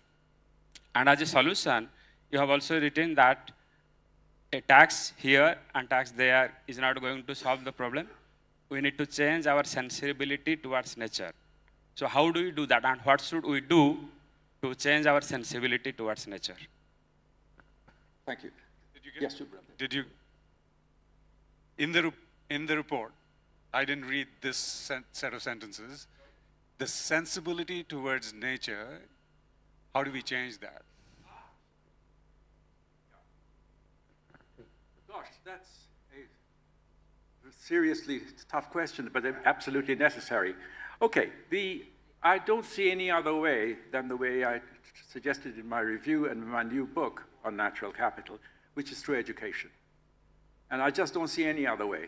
And education from the earliest stages of life, particularly now that we are becoming more and more urbanized. Some 60% of the world's population live in cities. As you were saying, sir, yesterday, most of them don't know that milk doesn't come in bottles or cans, but actually comes from cows, the milk we drink. So I can't see this happening. It's extremely important that it does happen, because if you can't think of it this way, one of the insights of the economics of information, which is a rather obvious insight, but it's put it into workable models, required work, is that if you are not observed, if you can't monitor something, you can't have policies on that thing. Because the judge and jury will have to be the actor, not an observer. So you have the courts, you have the legal system, you have social sanctions, but all of them require evidence. In the case of social sanctions, maybe the neighbor who has observed you doing something wrong.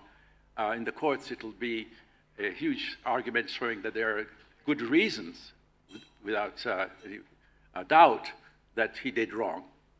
Okay? But all of this requires some evidence, some observation, not necessarily direct one, but evidence that I knew you were there, and then I don't know what you did, but then after you had left, things were bad. But that required an observation. So in the case of nature, since so much of our actions in any case are private, non-observable, when you're going for a walk in the park, or you may be far away from somebody else, nobody's looking at you anyway. Do you trample the flowers or do you not do so? And you might say, well, I don't need to worry about trampling the flowers because nobody's going to scold me or fine me or something because you can't observe me. So the checks and balances then therefore have to come from you yourself. You say, I mustn't do that. And there's so many things we do without being told not to do because we were trained, or our moral compass tells us, guides us into not doing things which we might want to do, but we can't be observed doing. Even then we don't do it. So it seemed to me the only outcome of this is that the education system needs to have this built into individuals. You can't say, love nature. It'll either happen or it won't happen. It's like asking a man, love that woman, or her, love that man. It's going to be either happening or not. And in this case, it seems to me education is the only way, taking children, particularly in urban areas, to the rural side, or it could be a garden or a local garden, a park, show them how nature works, actually. Some simple looking at worms, earthworms. I once spent an hour in Namibian desert, literally an hour, observing a beetle, dung beetle, moving a piece of dung back, lifting it to her residence, her mansion, if you like. And it was a very hard thing to do because he was pulling it up. And every one step, there'll be half a step backward. And it was painful, but of course, you had to do it. So these observations are, once you do that, you really you care about that beetle. You can't but. So it seems to me education is the only way out, and it should be from the earliest stages of a children's education. And I've been actually working with an educationist in England, and we have so far, or she has, I've just lent my name to it, but she was the active person, changed the syllabus, GCSE syllabus, that's about 15, 16 years of age, to include nature studies as an option. But that's coming very late anyway, and it'll be seen as an easy option for smart kids who want to have a fast grade. It really needs to be brought to the earliest, elementary schooling. I never had one at myself, and I missed that a lot.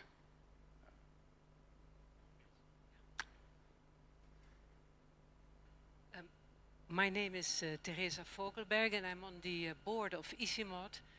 And while you were talking, I was thinking of the Living Mountain Lab of ICIMOD, which is, I think, a very practical proof of how a local site here in Kathmandu, which was completely deteriorated and deforested in 30 years, has changed into an oasis, where it's really good to be, studying biodiversity, but also practical appliances, but also is a hopeful sign that things can be changed to the good. But my question was actually about, you know, if you follow your scenario where natural resources, nature is going down, you know, you refer to this UNEP study of 2018, you know, where is the end to it? If in worst case scenario, will it in the end be the equality that will be the, you know, the cause of final disaster for humanity and the planet, or will it be nature having collapsed? And do you also, what is your view of the tipping point theory of, you know, glaciers declining, the Amazon collapsing, ocean currents, etc.? To what extent does the tipping point model fit into your model? Thank you.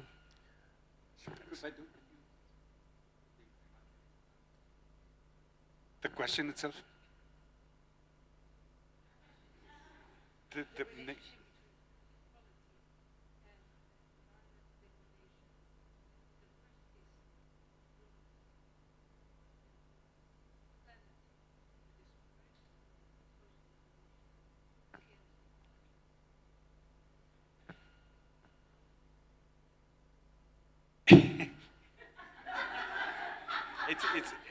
It's a very difficult question, Partha. Will the world collapse because things are getting so unequal and that's perpetuating environmental destruction and there's a negative cycle? I mean, I don't know if... Think about that while I walk backwards. I can see why. Thank you. I can see why Subrenda was balking at Chancellor. It's a very hard question. Look, I wouldn't know. Of course I wouldn't know. I can't forecast how people live through miseries that many of us would not be able to imagine undergoing ourselves, and yet they survive, and they persist in surviving. So life has much more worth than we might think it does. So I can't possibly say how societies will react. I'm looking only at the ledger side of things, at the natural capital side of things on which we are based. And the reason we should be concerned is that there are many factors which we can't predict. Infectious diseases is one, which are dependent on the state of natural capital, in the broadest sense of the term. I haven't used the word biodiversity here for a very good reason. The reason is that it's not very easy to define it and work with it. My review of the economics of biodiversity actually had only one page on biodiversity because we rather preferred working with the capital assets and what they are providing, what services these assets, these ecosystems are providing. Now the ecosystem, look into the ecosystem, of course biodiversity is the presumption that biodiversity enhances an ecosystem's productivity of the goods and services that ecosystems offer. So you're right in asking the question, and I think we should periodically ask this question because we are not doing it because of this wretched 70 years of great success. The post-war success is quite remarkable. I don't know how many of you are familiar with this, the hockey stick curve that accompanies the discussions on carbon concentration. You may have seen carbon concentration curves, or emission curves certainly, which is a flow, emission as a function of time, and that does look like a hockey stick in the sense that the last 70 years has been a sharp rise in it. It's really the post-war period. This post-war period has been unprecedented. Global GDP has increased by a factor of 15, even while population has grown by a factor of from 2.5 to 8.2 plus now, okay? And all things have improved, literacy, poverty, global poverty has declined from about 60% to less than 10%. All the ills and inequalities, ignore that for the moment. I'm just thinking about the raw data about the standard of living. Things have improved enormously. Now the question is, what do we do with that observation? Do we think that we can actually, that curve is going to go on? I'm casting serious doubts on it on the basis of that inequality. That's how. That's the trigger mechanism which makes me doubt that can happen. And why it just cannot go on increasing without alpha, unless alpha goes up because of the inequality. That's why I've been doing this, because this little formalism, it takes us a long way to disciplining our response to this very important question that you're raising, which occurs to all of us. How are we going to cope? Is this going to lead to disaster in the sense of riots, civil wars, or God knows what else? Or pandemics? That's nature's way of biting us, okay? I don't know. I can't foretell the future. But you can detect symptoms of what lies in stock by tracking stocks of capital. And that's what I've been doing here and in my review. The balance of assets. So here's what I'm going to do. Because we have 8 minutes left, usually the answers are taking about 4.5 minutes. And so I can tell you that I'm going to collect 2 questions from the back here and 2 from the back here. If you have a chance to talk to Partha, otherwise, you're not allowed to ask a question right now because you'll have a chance elsewhere, right? So let's see. 2 hands from this side. No, so. All right. Yes, please. Just ask you, I'm going to collect 2 questions and then Partha can respond, and then we'll do that. Hi, I'm Dr. Imran. I'm a behavioral economist from Pakistan and SANDEE grantee. I have a question, sir. You suggested the way forward is education. I just wanted to ask, like, there is a new emerging field in economics, that's behavioral economics and behavioral public policy, that can be used to connect humans with nature. So not many people are looking into that area. How do you see the future of behavioral economics solving environmental issues? Thank you. Okay, thank you very much. Believe it or not, I heard that question. Thank you very much. Obviously, the sound comes in. So there's policy and policy. The level of policy matters. I would not deign to tell the Prime Minister of India what policies he or he should be pursuing, because I'm ignorant. What this kind of analysis does is telling us what the policies should guard against. And the impact inequality is saying guard against the declining capital stocks, inclusive wealth. That wealth is the key thing, and wealth, social value of all the capital assets. And by the way, this is now being estimated in various parts of the world. I mean, I've given you the Managi-Kumar estimates, which are very crude, coming from UNEP, but countries like Costa Rica, Canada, are now preparing these balance sheets, if you like, national balance sheets as opposed to income expenditure accounts, okay? The balance sheets is what I'm talking about here. And the policy is really that it's like having certain constraints on policy.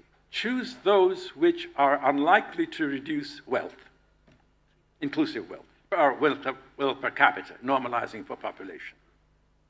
That's what this theorem is telling us, if you see what I mean. And how you do that is not there's something obviously I cannot say, other than to say it should be a net accumulation rather than a decumulation. Okay.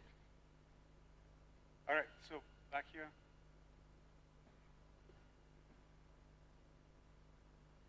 Hi. Hi, Professor. Thanks for your inspiration speech. I have not mature question. It's just I'm just curious. If we put the price into natural resources, I don't know. In fact, compared to human activities and maybe natural disasters, which cause the more losses or influence to natural capital? My question is, in your framework, I'm wondering how should sudden losses of natural capital caused by disaster be treated in the inclusive wealth framework, and who should be responsible for the compensation or restoration of this loss? I'm just curious. It's not a professional question. I didn't fully get it myself, but my guess is the cost of natural disasters, how does it work itself into inclusive wealth calculations? And if we can blame some people for it.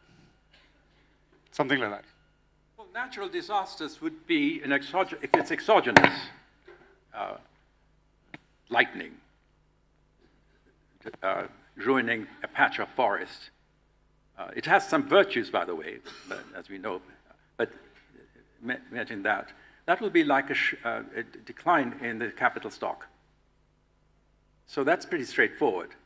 If you've lost a forest, either to exogenous events or due to your own human activity, it'll count as a lowering of the wealth of that locality. Okay. So it is important. It's not that easy to switch from flows to stocks in our public discourse, because I can't imagine that newspapers here or in your home country will be carrying reports on assets. They'll be carrying reports on flows. That's what they do. GDP has grown now or it has declined. But growing GDP, since you did ask this question, this obsession with GDP growth is something that I've failed to understand because it doesn't come from any theorem that I've ever read in welfare economics. Welfare economics never says go for GDP growth. It says go for human welfare increasing, yes, and find ways of doing that. And what needs to be done to do that, I've already discussed with you, which is increase the wealth. It doesn't say increase GDP. And the reason why GDP is completely useless for this is pretty straightforward. GDP is a flow, but it's gross domestic product. It doesn't include the depreciation of capital assets on which the output is based. So you can have GDP growing but mining your natural capital. And your wealth is declining, but your GDP is increasing. So you don't notice that you're actually losing your asset stock because you're consuming more than you're actually earning. It's like the householder who consumes more than their overall income and then complains at the end of the year that their asset holding has actually declined. So it's pretty straightforward portfolio analysis, and why we should, when we talk about environmental matters and sustainable development, which simply means that your inclusive wealth should be non-declining, that's what sustainability means, this is what I've been arguing, then it should be the balance sheet that should drive our movements in our balance sheets, which should drive our public policies, not income expenditure. That's a grave error. I hope that has come through, at least in this lecture. Thank you for the fascinating lecture. I'm Sangeeta Bansal. I teach at JNU.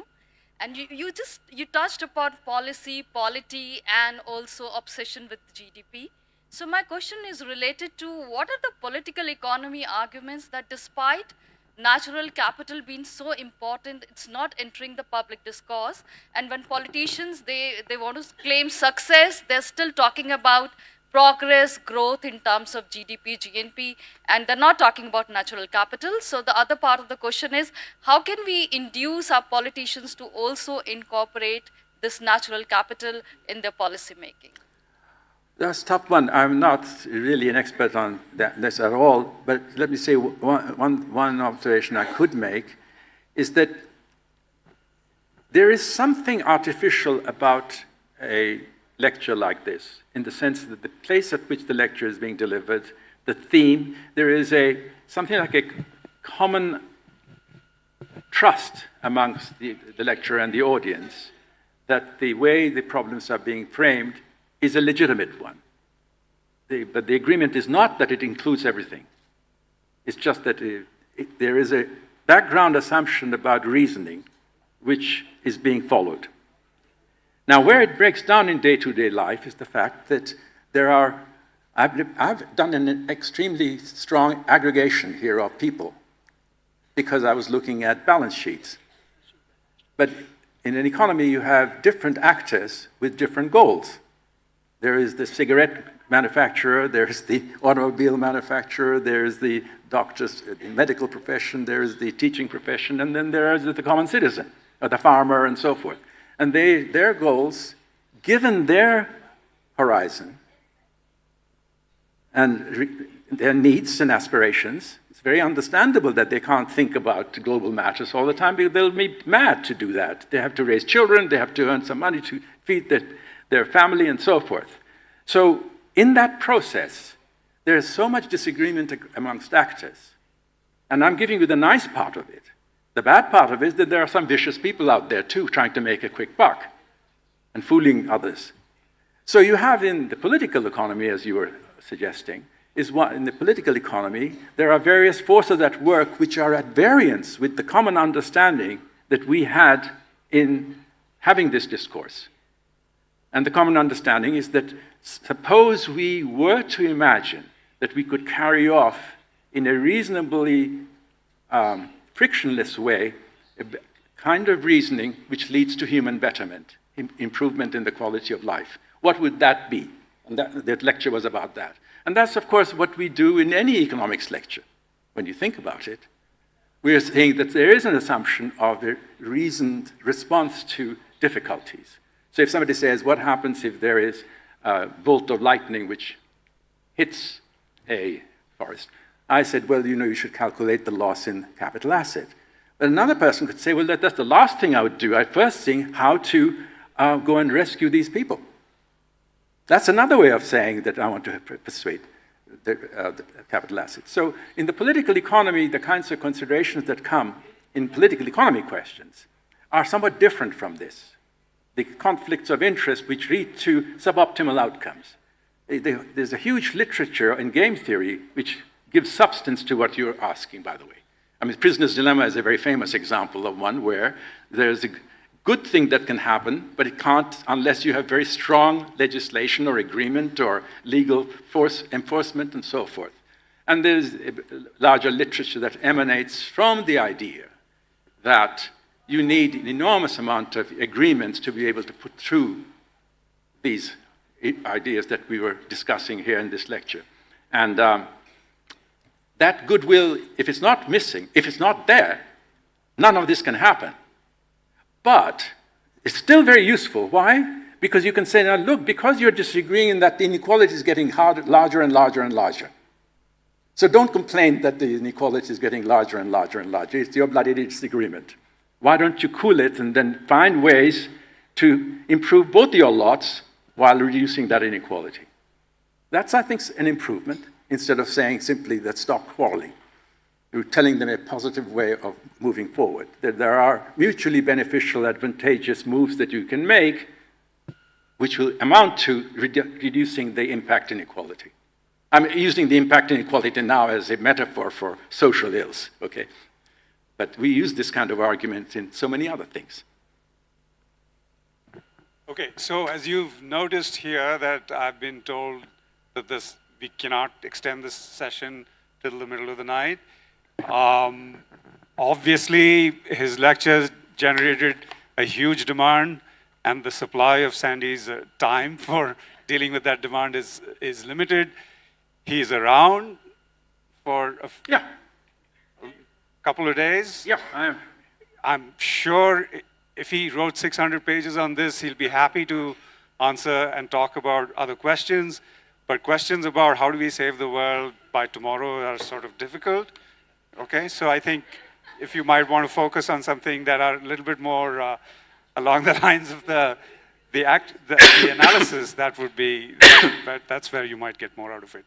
And so let's thank him, but first thank him for getting Kalyoran to find Priya and Manik to get SANDEE going, which is why 25 years later, 50 workshops later, we are here. Thank you, Dr.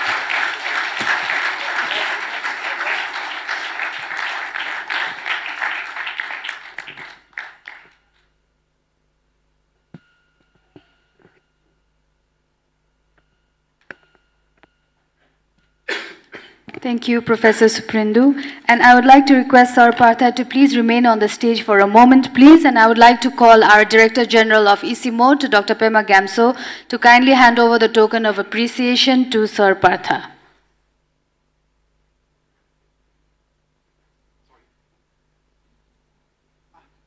Oh, I'm sorry. I didn't realize that.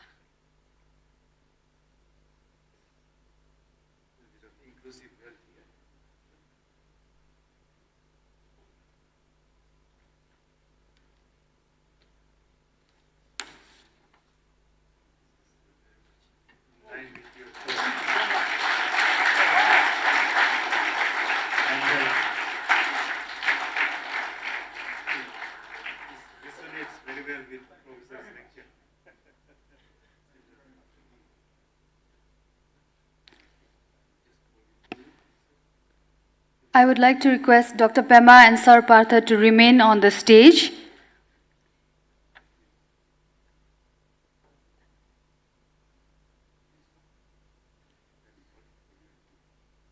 I would also like Dr. Teresa Fogelberg, Chair of ICIMOD's Program Advisory Committee and Vice Chair of ICIMOD's Board of Governors, to please join Dr. Pema and Sir Partha on the stage for our next session.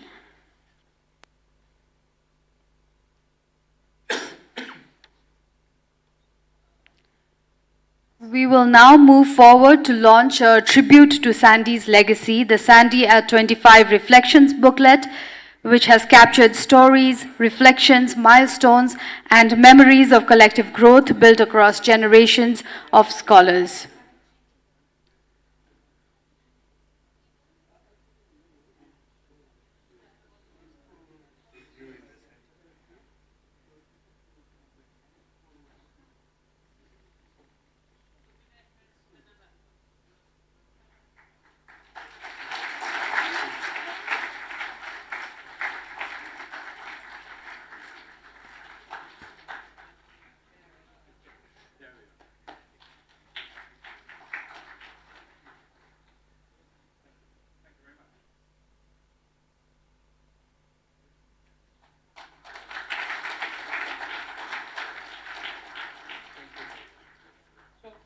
This is the book that we put together. If you remember, we requested to share your reflections about Sandee, how you come to Sandee, what is your experience, what you think about it, how it should be evolved over time. So this book has all those things that you have provided. So the copy is now just released, the book is released, and the hard copies are available outside for everyone, whoever is interested. Yeah, thank you very much. Thank you. Thank you. Thank you, Sir Partha, Dr. Pema, and Dr. Teresa, and Dr. Mani. We will now break for tea, but before that, I would like to request everyone to please assemble near the temple where lunch was served for a group photo session, which will be followed by tea outside the ballroom. Thank you. It's outside. Please assemble where our lunch was served this afternoon, near the temple.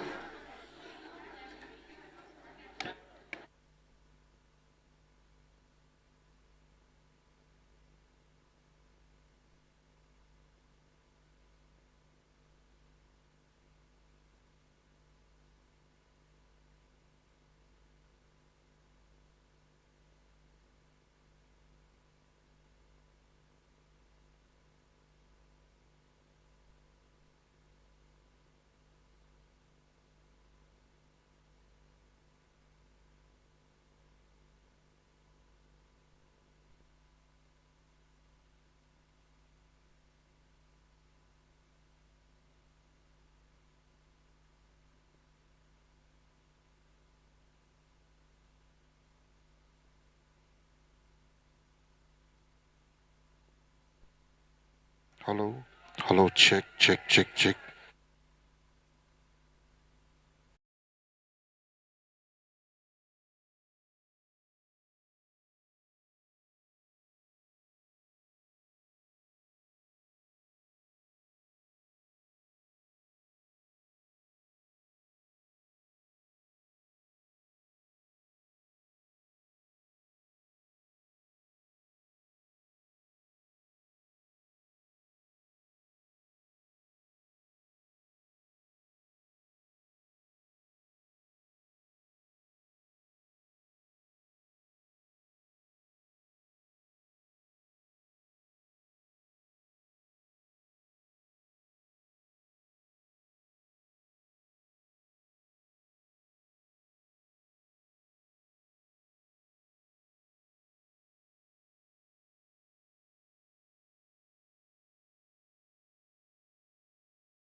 Hello and welcome back. I request everyone to please be seated for our next session, which is the reflections panel.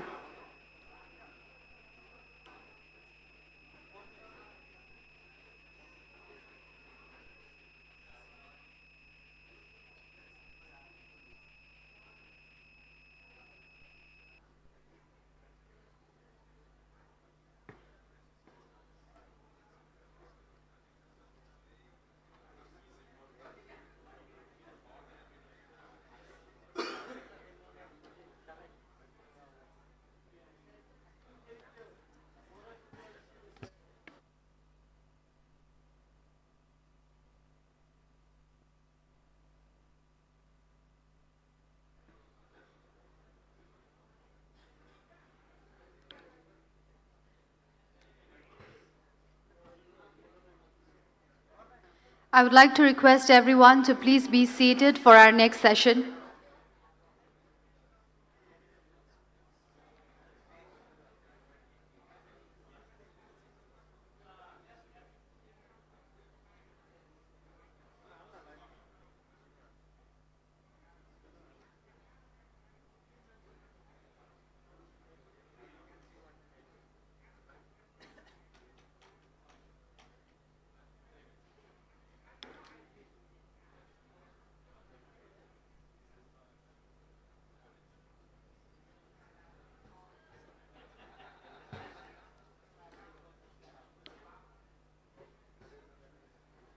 Welcome back after the break. It's now time for the reflections panel. This panel brings together individuals who have contributed to SANDEE in various capacities, some since its inception. I would like to introduce the moderator for this panel, Dr. David Potter. He's the Head of Regional Action and Global Advocacy at ICIMOD. Over to you, Dr. David. Thank you.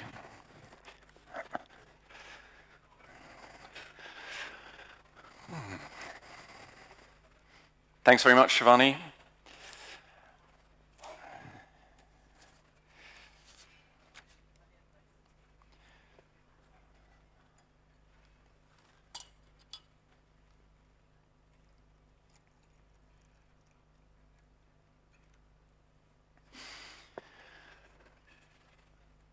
Thanks very much.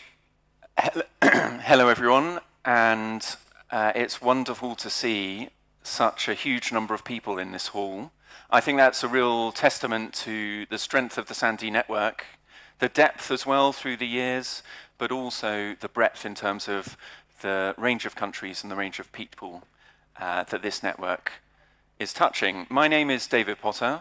I'm the head of the Regional Action and Global Advocacy team in ICIMOD, and I'm going to be moderating this session, which is going to be a reflection, recollection, and future direction session. We have 90 minutes, and I'm really pleased and honoured that we have 7 very eminent members of the panel to share their views and reflections on SANDEE. And I'd like to ask them up one at a time to take their seats on the podium. First, Vishwamba Pyakrel, who is a professor at Tribhuvan University and president of the Nepal Economic Association. Professor, could I ask you to come up, please? Thank you very much. Klabia Sharma is the former Deputy Director General of ICIMOD.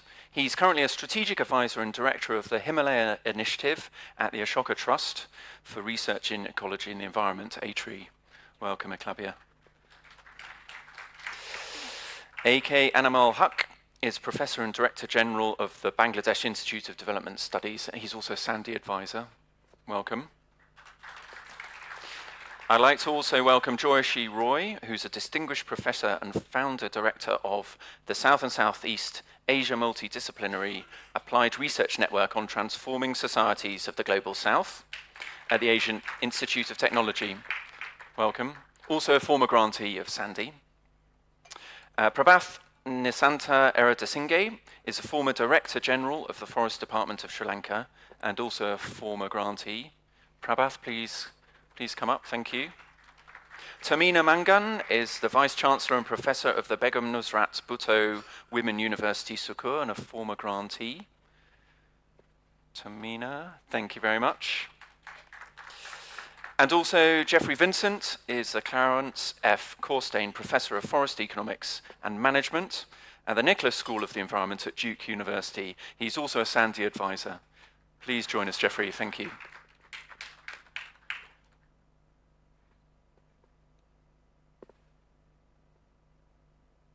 Wonderful.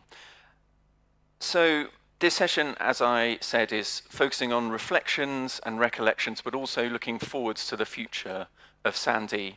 And you all have very rich experiences of SANDEE from various angles. And what I'd like to do in a first round of questions is just to ask you all to share, firstly, what is your connection to SANDEE with the audience? And also then to share some of your most memorable moments of working with and through SANDEE. And perhaps your opinions on how you feel SANDEE has shaped the region. I think perhaps if we start with Prabhath and work along the line, perhaps you'd like to go first, sir. There are mics on the tables, so please do take a mic. And we've got about 3 or 4 minutes per intervention to give us time to go round a second time. Okay, thank you very much. My involvement with SANDEE is a cornerstone of my professional story. It has been going strong since 2010. I have involved with SANDEE in 2 key ways. Preliminary as a research grantee of the SANDEE and also as a participant of the SANDEE training programs, including winter school, summer school, research and training workshops, and etc.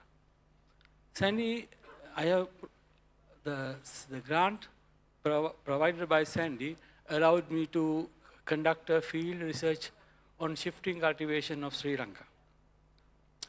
Our findings were very good, so we have developed the guidance and informations to take policymakers to take decision on shifting cultivation, especially to identify farmers and lands to sustainable cultivation and to identify lands for protection under existing legislations. I think the Forest Department of Sri Lanka, now I think they used our information in the decision making. And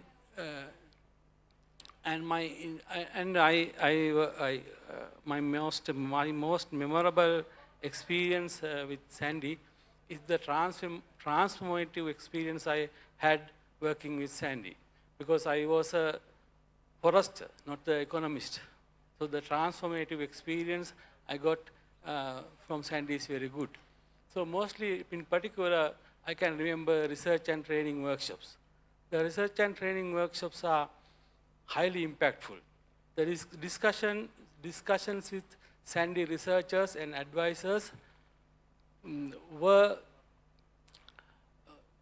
truly a multidisciplinary masterclass. They were very constructive and intense. Hearing the experts articulate their views on a single environmental issue, from the economic side to the environment side, was really enriching. So I learned tremendous amount from those discussions. And I mentioned that I was a forester, but long-term immersion and work with SANDEE provided a crucial economic dimension to my expertise that added a layer to my knowledge, and it's fundamentally changed my work.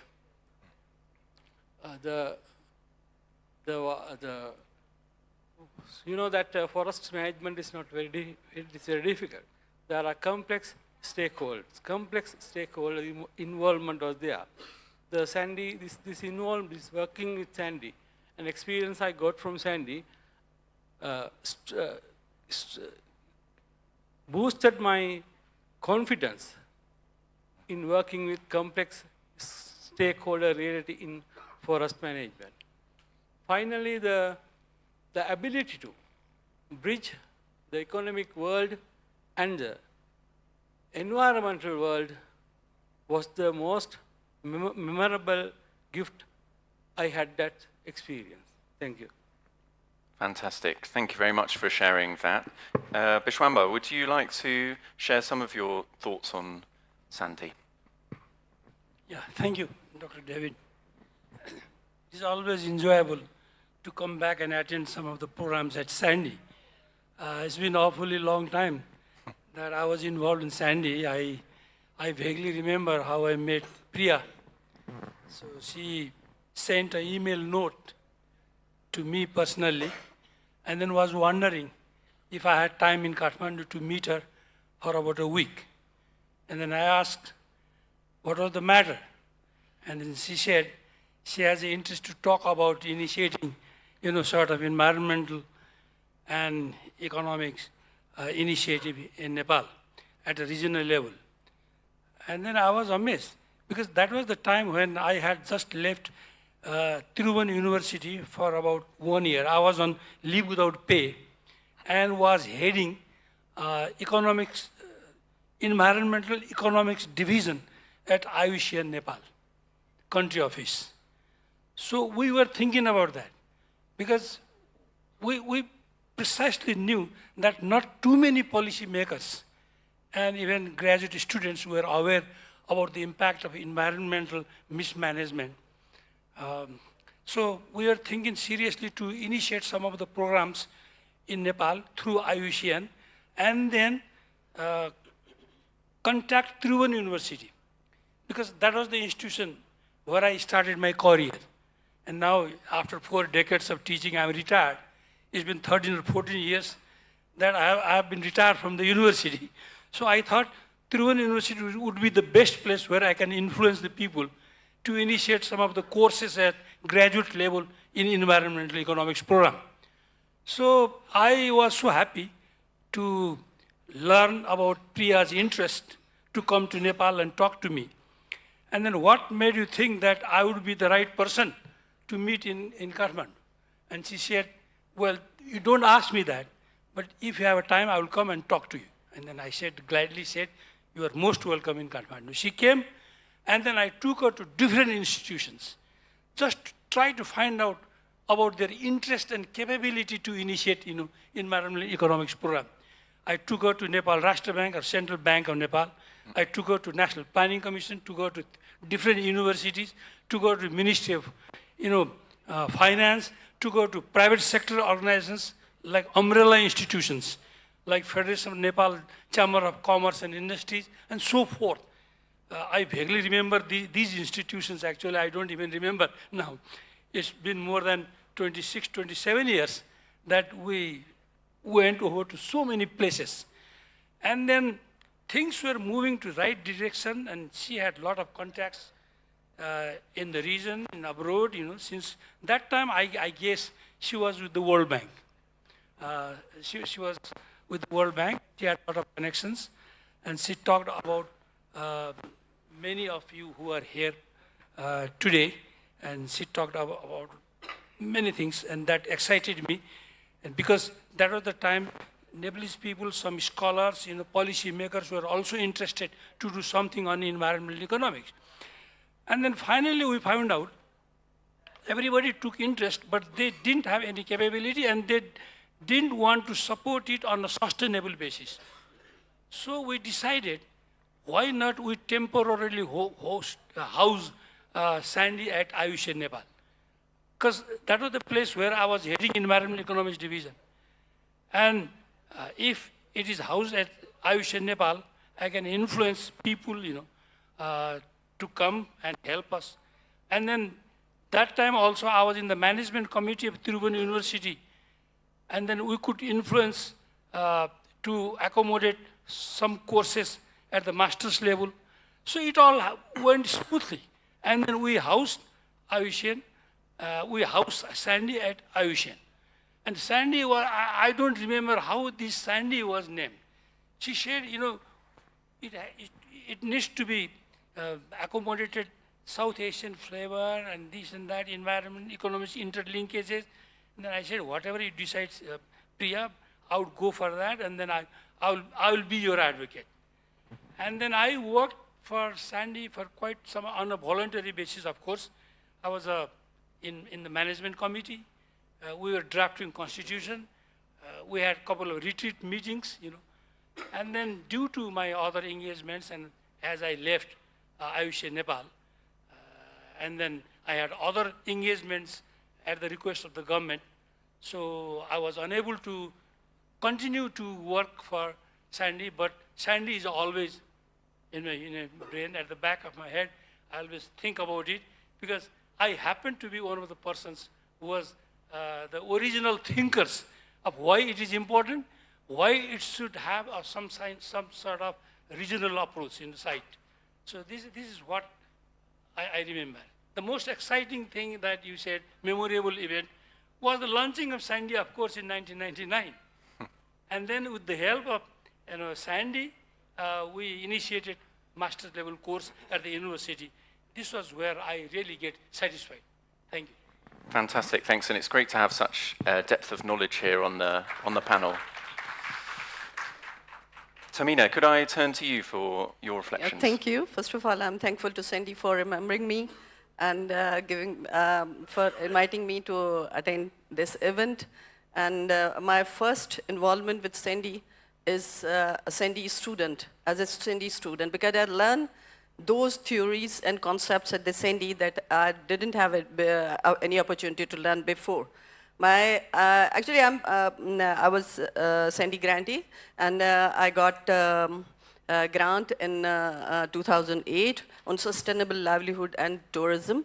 So my first involvement was as a Sandy student. Then I think that my second involvement is as a Sandy researcher, that I learn about the methodologies, learn about the softwares, learn about the various methods, that how to conduct research on various environmental issues, because I was conducting, my PhD research was based on economic valuation of wetlands. It was quite challenging. My supervisor, Dr. Hemandas, at first time, he said me, that's very challenging, will you do that? I said that I do it, but it was very challenging because we don't have data, so many data issues and different things. So Sandy has built the capacity and enabled me to conduct the research in a better way and conduct that research in a scientific manner, a good research, and enable me to write good research papers out of that, my PhD research. And I also, my involvement in Sandy is also as a replicator and as communicator, that whatever I learn within the Sandy, I replicate, I communicate with my colleagues, with my students, and not only that, but as I've done my PhD in the environmental sciences, so they, most of the time, social media, different people, different NGOs, governmental organizations, and Environmental Protection Agency, they invite me to talk about all those things that I learned during the Sandy sessions with reference to the environmental protection and resource management. So Sandy has a lot of involvements, with reference Sandy have a lot of different types of involvements, and I also like to say that I also involve Sandy as a Sandy family member, because we have a lot of good relationships, good friendships, and Sandy provides us a strong network across the South Asian countries, and we're good friends. And this is also a good opportunity to meet with those friends. So Sandy has a lot of involvements and a lot of opportunities. And I'm thankful to Dr. Hemandas Lohanu, who has first time introduced Sandy with me. Thank you. Thanks very much. And that really resonates, that idea of the Sandy family. I think people would definitely agree with that. Joyshri. It's a pleasure to be in Sandy. And it's in our heart. It's just not in our brain. And I would say that what Sandy has given me is it could bring me close to the stalwarts in my subject. and whom I could hear so closely and talk to them, chat to them, get their advices on the research problems. As today's lecture by Dr. Partha Dasgupta was fascinating. I mean, in such lucid terms, one can say such hardest things is fascinating. I mean, this you can't get anywhere, and are not going anywhere. We are just here in our region, and they're coming to tell us, right? So that's something great. And also, I think I got my friends, and not only professional friends, some of them have become, very good friends with whom we could share our hopes, our despairs. So that is also something very good. And also, I would say that the two main architects of this, Priya and Manik, despite all the things, they could keep us as grantees very engaged on the serious work, training, and also I would say that they could bring all the researchers under the guidance of Professor Dasgupta and Colonel Goran Miller, and now Mani is doing with the fantastic secretariat this whole thing, that they could bring the researchers in this region, which is otherwise geopolitically fragmented. This is a major, major contribution. I remember once I told Priya when I met her in one of our SANDEE trip to Islamabad, we met in Bangkok, and I said that, Priya, you should remember that you all are doing a big peace building in the whole region. I saw the value of SANDEE in that way. I remember in 1999, maybe it was in June, so I was going somewhere, and on my way to that destination, I was in Delhi. That was the year when SANDEE, two masterminds, and the two young architects of SANDEE, I'm not naming, everybody knows them. So they were discussing with the Indian resource economics and economists in Delhi that what should be done under SANDEE if a regional platform is created. And then who will be the change agents and what will be the benefit in the region? And so that's how it came to be a regional platform. So from 1999, it was a question who, what, and why, and how. But today, 25 years, we see all four questions answered, and it's just going to go ahead further. In 2000, I was coming back from Berkeley, and then I came to an R&T meeting in Dhulikhel, and that was my first time in SANDEE. And Professor Carl Goran Miller, during the dinner, he asked me, what takes you to Berkeley? In his usual way, right? So after the whole conversation, he said that, remember, now you don't have to go anywhere because you have got SANDEE. SANDEE has come here for helping the regional researchers, and this is going to be your place to go all the time. And I think that was so valuable for the regional researchers that they got an agency and they got trained to think critically. And I feel that that regional voice created by the regionally trained researchers with a global lens is the real contribution that SANDEE could do.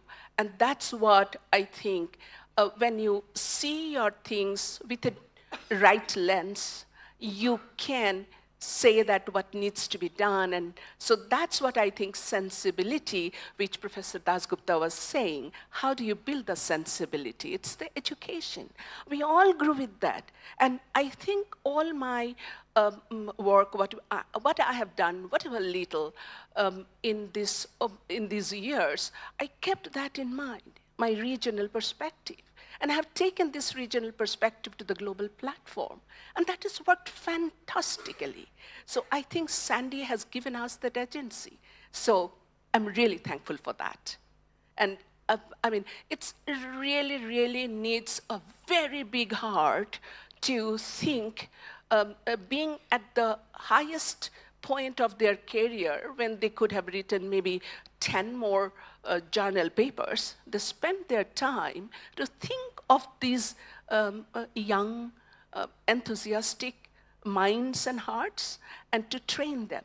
So thank you, Parthudas Gupta. And to Mailer, he's not here, but he's always with us in our heart. Fantastic. Thank you very much. I think that idea of SANDEE as a bridge across geopolitical divides is a really strong image as well. Anamal, would you like to contribute? Yes, thank you. Thank you very much. Most memorable event, quite a lot over the time. I tell you the way I see SANDEE. When I came back from Canada after my PhD in environment, natural resource, energy economics, that was my area, mostly in energy economics. One of my senior colleagues told me, that's a useless PhD you have done, so change the area and become an economist. So I still remember telling him that in Bangladesh, at that period of time, everybody was development economist. Nobody was anything else. So neither macro nor that's what it is. So I told him that I would like to keep that expertise that I have because I've done my PhD in that area. And after that, almost few years, I was drifting apart. In other words, there was no research that I could do in my area. That's when Priya sent me a letter and said, I would like to talk to you and I'm coming to Dhaka, I would like to meet you. That was a very interesting event for me because she came and said, this is what we're looking for and your name has been referred by Nasima. Some of you might know from Dhaka, Nasima Tanvir. She actually told her that, you have a trained person there, so go and talk to him. And then it was 1999, 4th November, I think we all were in Godavari. Professor Dasgupta was teaching, Kaleran Mallar was teaching. So we attended that training, and actually that was a very interesting network building, I must say, because it was through that training the network was built. So Pranab today, we see a lot of people, we have a lot of friends that actually was through that training. So from that training, we actually became good friends, and the SANDEE started right from there. So that was the way I see it. And still today, if you watch carefully, SANDEE, it's all of us push for that summer school training, because it is through that we cross the boundaries of this fragmented region. And if you think about it, every time we have planned it during the summer school, we put 2 different country people in the same room to share so that they meet each other and know each other. So that friendship going beyond the boundaries of the border in this politically fragmented region, it was a strategy. So I think that's what we learned from this Bayer Institute training. We did that.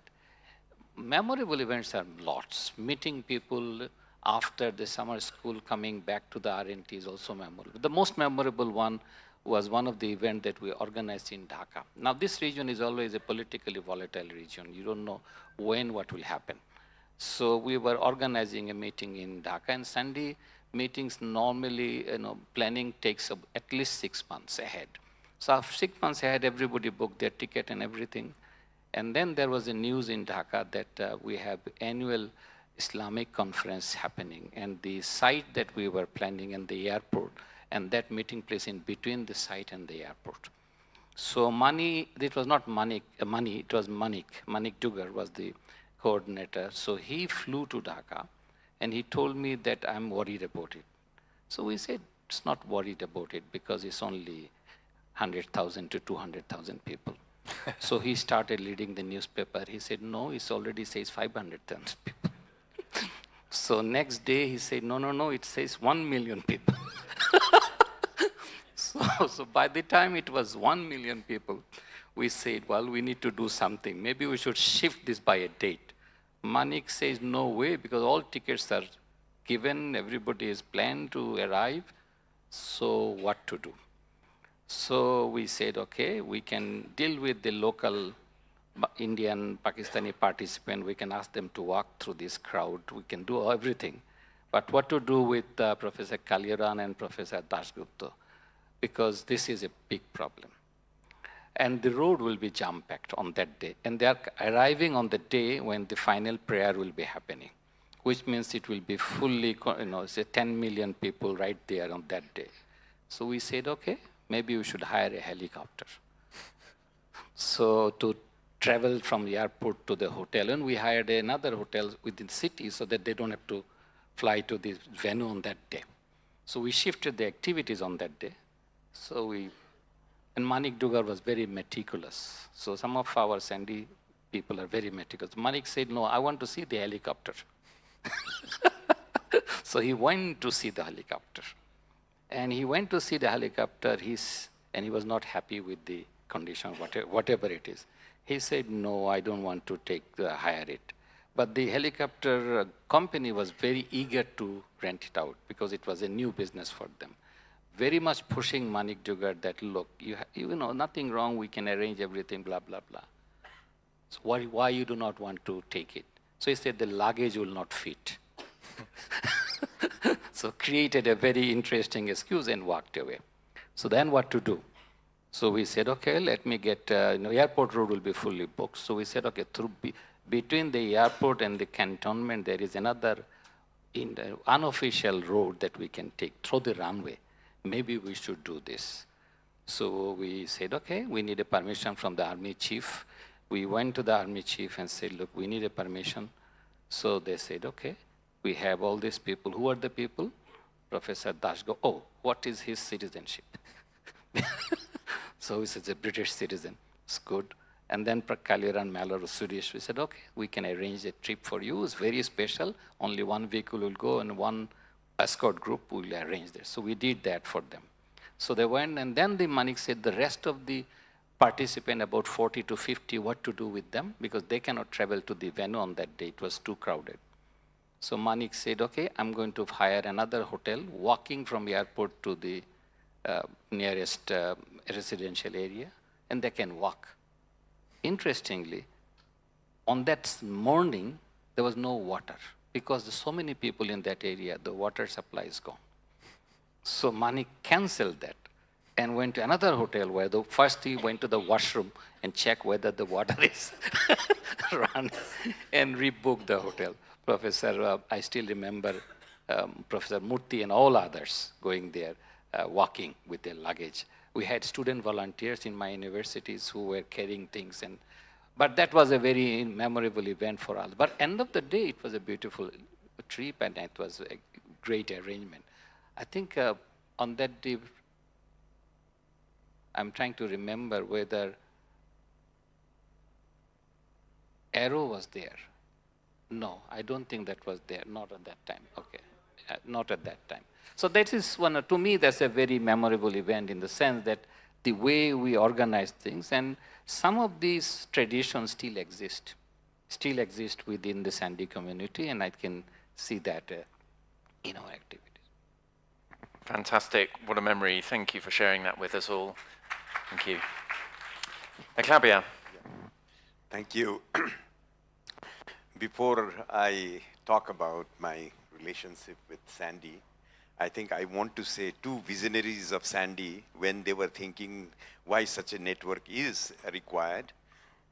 I was working in Sikkim, Mountain National Park and Mountain Lake, Sacred Lake, and I wanted to do valuation with my students, PhD students, and you'll not believe it was so hard to get any professor, anybody individually to get them trained. Luckily, Professor Kanchan Chopra, she agreed, and then I could send my two students to Delhi University, and then we got very good papers. 1998, 99, we got papers on valuation of a national park and Sacred Lake. So I already felt at that time, we need such a network, we need such an institution, we need an institution that will provide this big gap. We are always very good in our silos. I am an ecologist, I want to do ecological work only. An economist, I want to do only economy. But here, SANDEE brings all different, especially environmental economists, they come together and they work on the issues of environment. So my association now starts when ICIMOD first hosted the SANDEE. I remember it is the outside, first next to the gate there is a building small.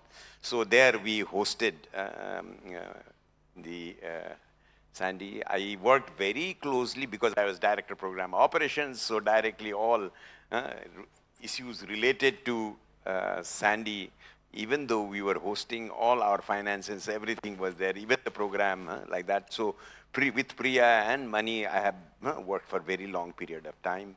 So in that process, for us, there was always a question, why are we hosting SANDEE in ICIMOD? And for us, the interest was SANDEE advisors and SANDEE network should bring benefit to ICIMOD's programs. So all our professionals, most of them, if they are interested, they should be also associated. But there was a big challenge. It took years. We were not able to really make that marriage very much. So then we thought, and with SANDEE advisors and earlier board members, we were discussing, see, for us to have that relationship, I think integrating SANDEE in ICIMOD is the most, I think, effective and efficient decision that we should make. And from, I think, SANDEE side, everybody was, they had seen us, they were very much accepted.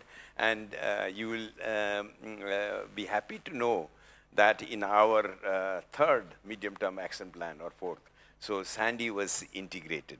So when SANDEE was integrated very much, then we also made, of course, SANDEE's own work is there, but we wanted ICIMOD people, the capacity in terms of environmental economics, how our colleagues can improve. So that was a big, of course, the transition for SANDEE, but it's a big transformative thinking for ICIMOD. As an ecologist, we'll work only as a hydrologist, we'll only work on hydrology. But what is the relationship in terms of economics? Because ultimately all these assets or the services has value. And that value needs to be really documented and sold, and then only the policy can be, policymakers can be influenced. So that big, I think, thinking had to go, and based on that, I'm so happy to say, I think first Priya and then Maniji has been there to really integrate the SANDEE. And the memorable one, I had so many memorable ones, but I will say one which is such an important one, which is, and I made a friendship with him then. So it was Sri Lanka. And we went to a place where we were having the SANDEE 3 days meeting, mentorship, progress review, presentation. See, in ICIMOD, I was doing more administrative with SANDEE, but that was the wonderful opportunity for me to spend 3 days with the grantees, with the advisors, who were doing mentoring. I say how they do mentoring, amazing, you'll not believe. See, mentoring, see, I was doing for my PhD student, like that, a grantee was being mentored. So it is a huge time, resources, thinking that has come from the mentors. So what we see, SANDEE here, is the contribution of all these people. And I also found the grantees. See, the resources were not that great, but they had seen the value of that grant. And with that small grant, how much effectively they have worked. But for them, that rather than that grant, it was the mentorship. It was the advisor's input, I think, and then it's really, really good in my opinion. My one word to all of you, I mean, here is that, so we have to have at least, there are many institutions now, and whatever number we have looks good, but we should have more of environmental economists. And in that context, I think how we should further work, we should certainly see that. I'll come in the next this thing. The most important thing for SANDEE, in my opinion, is a global thinking, global capacity coming to the regional needs of South Asian mountains. and then more importantly, how this relationship has fostered over the years. So this is very, very critical. For ICIMOD, because I was from part of ICIMOD, for me, it was very difficult. I can tell this thing, how we can bring mountain-related perspective in SANDEE. That was a big issue for us because we wanted to work on mountain issues because our mandate is mountains. So in that context, we struggled, but I think that also over the years we were able to bring. And lastly, I would say I was an ecologist, but I got so much of opportunity to talk to and discuss with all the steering committee members and advisors. So my knowledge of the economics has actually, these people have contributed. So it's a rich contribution from their side to my knowledge of in ecology, how it has come. So that's why later on we were able to really bring economics in some of the mountain-related issues. With this, I'd like to stop here. Fantastic. Thanks, Eklavya. Thank you very much. Jeffrey, could we turn to you for your thoughts, please? Sure, sure. So Carl Johan Mailer has been mentioned several times already, and I'm going to talk about him again. I really owe my affiliation with SANDEE, I think, ultimately to Carl Johan. I met him in the late 1980s when I was in my first job as an assistant professor at Michigan State University, and we hit it off. We kept up for the next couple of years. He went off and hooked up with Partha, and they got this thing going at Bayer Institute, and that included training and research workshops around the world, as Partha mentioned. And I was invited to come into those, and I suspect that Carl Johan must have lobbied you, Partha, as I didn't know you, you certainly didn't know me. And yet I was invited in, and that seemed to work out pretty well. And then later on, when Partha, Carl Johan, and Priya set up SANDEE, I got a email or call or something, might even been a fax, this is back like late 1990s, early 2000s, ancient technology, from Priya inviting me to join SANDEE. And again, I assume it was either Carl Johan or Partha or the combination that suggested I might be a good person to join up with SANDEE. And I thought it was a bit of an odd request because I had almost no experience in South Asia. I had taken part in one study in Pakistan, but otherwise the center of my activity was Southeast Asia. And so I think I initially said no, and Carl Johan basically told me I was being stupid, which he told me many times, and he was regularly right. And I agreed to join. And I think it was a bit of a gamble. And if the gamble didn't work out from the standpoint of SANDEE, then blame Carl Johan and Partha and Priya for my involvement. But certainly worked out for me.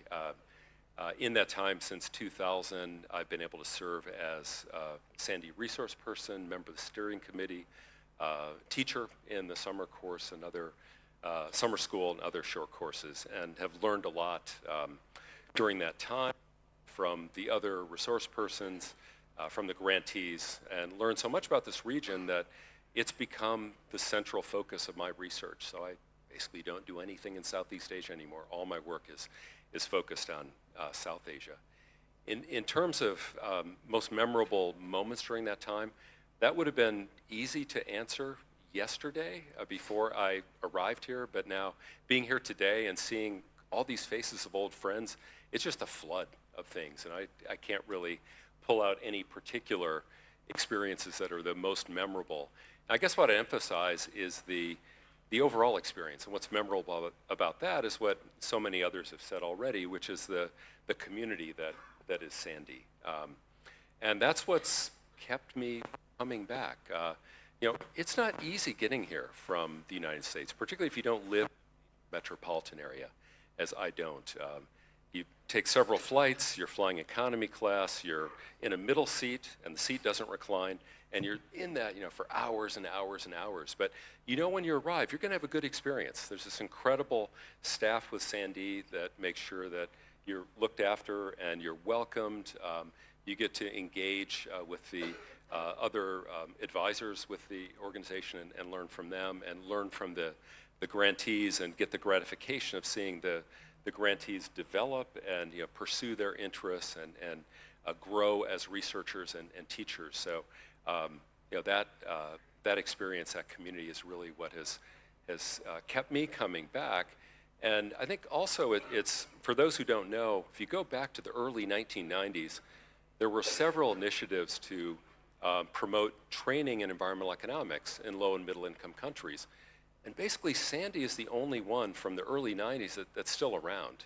And I think the key to that is the community that's been built here. And SANDEE has been able to withstand shocks of various sorts that ended up causing those other initiatives to no longer be with us. So it's that community that to me is really central to SANDEE's identity. And it's been a privilege to be part of that community. So thank you. Fantastic. Thanks very much, Jeffrey. Really insightful to hear all your thoughts and views. I've made a few notes as you've been talking.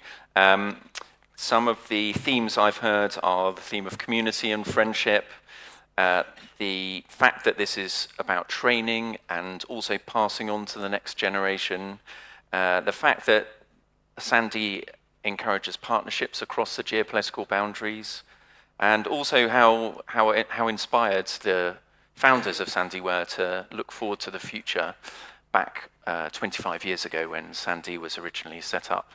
So I think that's a really useful snapshot of what is important about SANDEE, and I hope that's the kind of snapshot we can keep hold of moving into the future. I would like to move to the future now, and perhaps we could move back to Prabhath, and we can redistribute the mics, and to think, what does SANDEE need to do to remain relevant and important and such a vibrant community into the future? What strategic objectives and what targets do we need to be focused on in the SANDEE network looking forwards to the next 25 years? Prabhath. Yeah. SANDEE is doing well and achieving its objectives. But with the existing reality in Sri Lanka at present, I would like to give a suggestion to SANDEE. We all know that we were severely affected by the heavy rains, landslides and flash floods. The main reason for that is the natural process takes place in Bay of Bengal. The proximity of Bay of Bengal to the equator and the existing temperature is the main cause of formation of cyclones and depressions. We all know, due to the global warming, the situation, the current condition of the Bay of Bengal is currently changing adversely.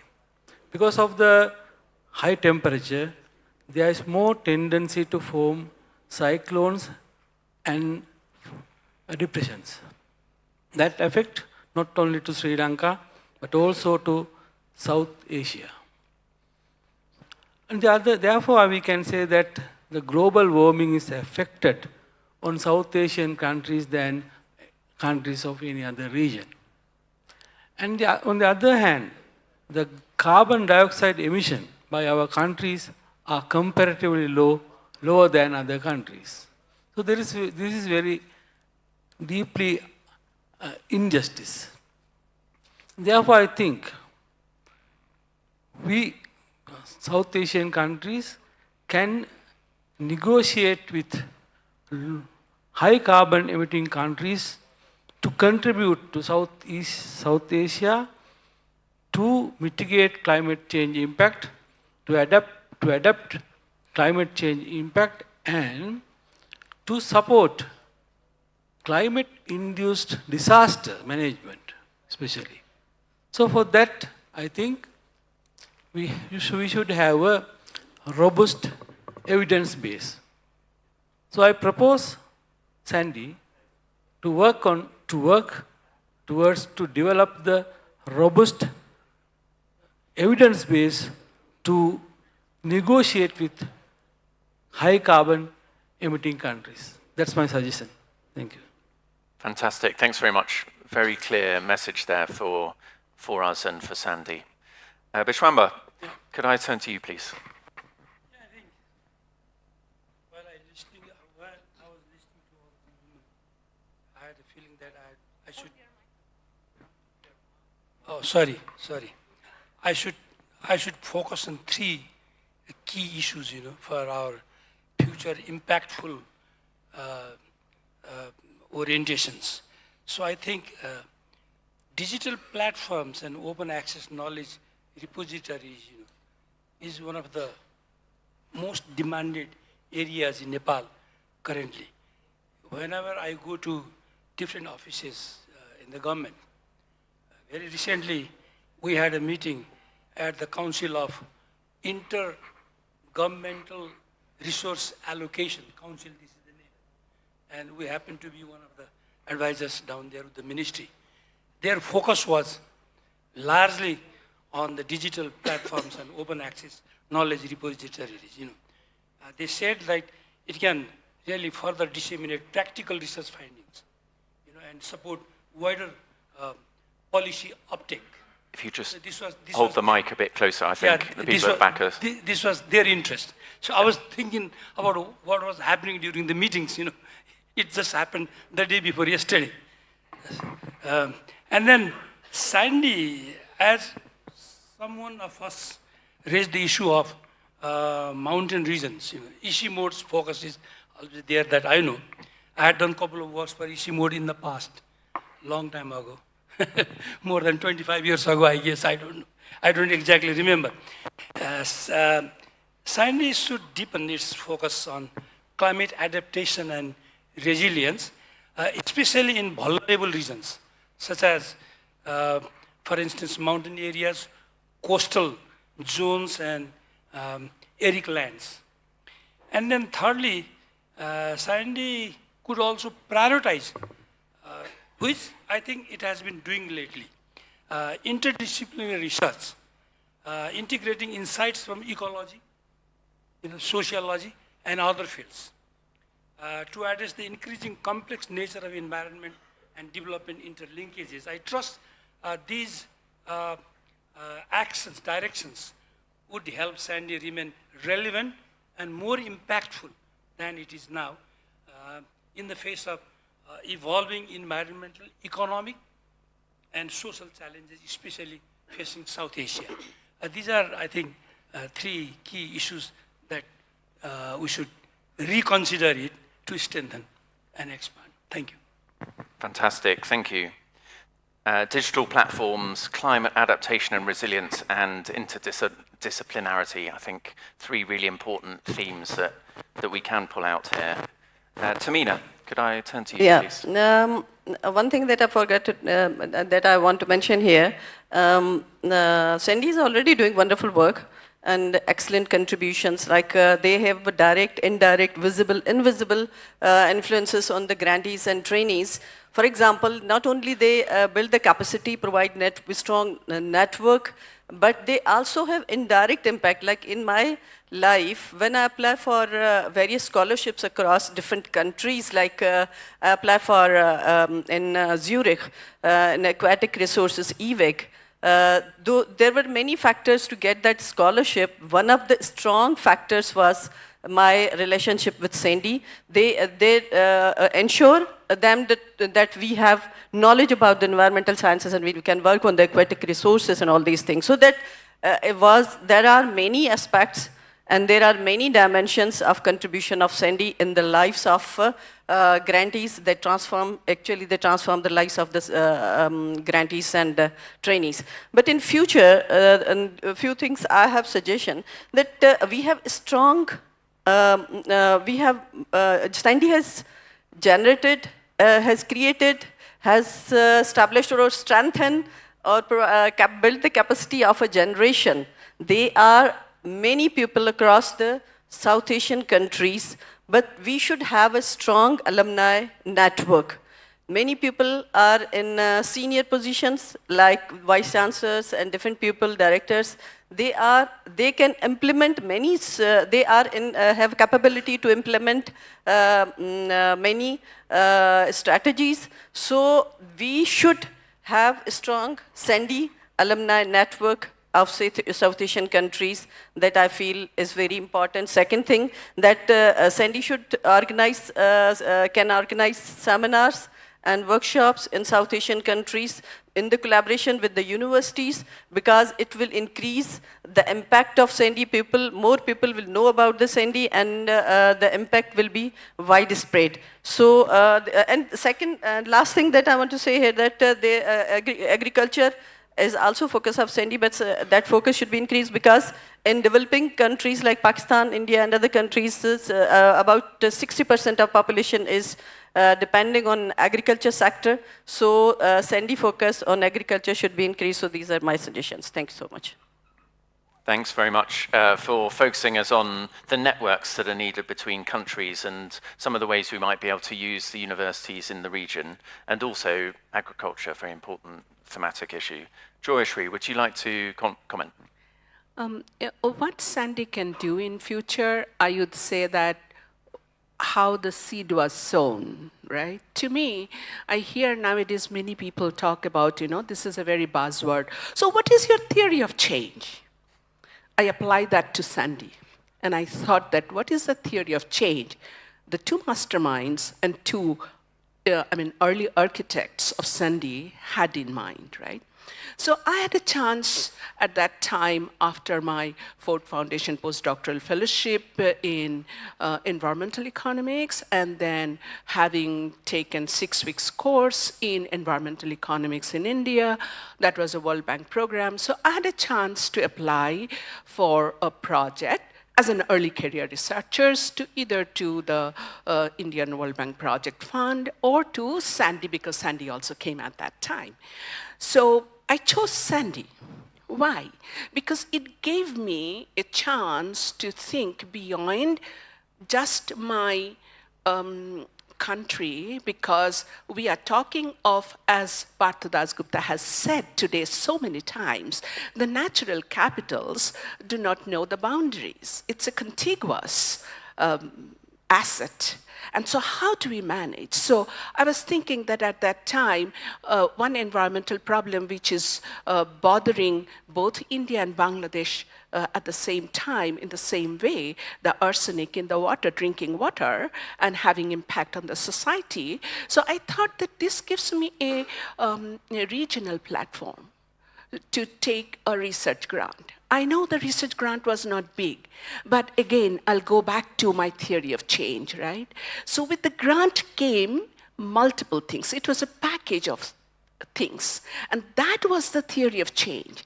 They saw that to create, I don't say capacity, but capability of the researchers of the region to become an agent of change.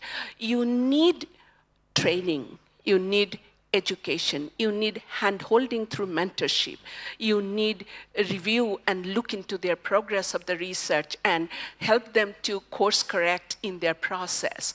And then also we could move around within the region with the, if we are grantee. So if I take all these things, the value of that is, again, it becomes incomparable value, right? So just by money value of the grant amount was not everything. So those of us who saw that, wow, this is really going to change me, transform me, that's a systemic change which it is talking about to create the agents of change locally. So that was the theory of change of SANDEE. And if I look into that, that theory of change will stay forever. That was a sustainable thought, that how do you really bring in that systemic change? And when I now talk to different groups of people who are working in fragmented way, in siloed way on the environmental space, I see that the environmental journalists talk to me and they say that they talk of some problem. I said, yeah, but then, we do teach these things in the environmental economics training. They said that, how can we get a training? So it's not only from the environmental economists, the environmental journalists, they need this at least to understand what the value of these, when we are talking of the total economic value, what does it mean, right? And then when you talk to the policymaker, they also do need these, training. So what I feel is that Sandee's theory of change is going to stay forever, and we can increase the, we can widen it, open it up to non-economists also, but with Sandee's 3-person secretariat, will kill them with this kind of workload. So maybe they need to increase their secretariats. So I would say that it's more for the funding agency. We need to tell them why it is more important, why there is so much of demand, and this is not being met. This is not being met by many, many funding agencies because they don't have a theory of change. They have a grant money to give, but not a theory of change, which Sandee had. So I think also writing the institutional history is really important. So maybe Sandee can find someone we can talk to Dr. Dasgupta and many others, and then write the theory of change which Sandee has brought in. And that will help many other institutions to think how they need to develop, how they need to grow. And it's just not the capacity building, capability building, which we need. Fantastic, thank you. Yeah, and I love that idea of the theory of change being Sandee as a regional platform for systemic change. I think that really summarizes a key theme of what's going on here. Enamal, would you like to come in? Thank you. Not much, but I think one of the fundamental requirement for a good economic growth, particularly, or development the way we see it, even poverty reduction, is trust within society. We know the textbook, that small book that Professor Dasgupta has written, the second chapter, if I remember, is trust. I think that's a very important, and that is missing still in South Asian region. So I think Sandee was a platform. For that reason, I've been continuing with this, is to build a trust within the region. I think that is a primary requirement because our ecosystem, ecology does not know the boundary of a nation. It's all connected. So I think trust building is an important strategy for that. So Sandee should continue doing it. The second important person is what we see today. This particular event we have been planning for more than a year. And every time we said, how many people will come? We had planned for 150, and Mani was telling me 200 plus, 280 has registered. So you can see that the network is there, and the network is ready to engage.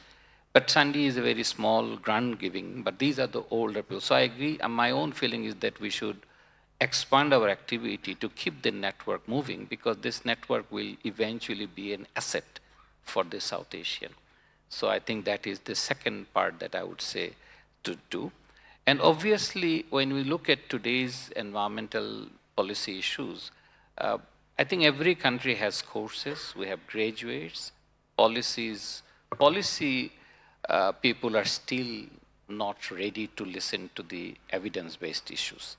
So I think that is a second step that Sandee should fill in and show that good policy should be based on good evidences. And I think that's where the gap still exists within the region.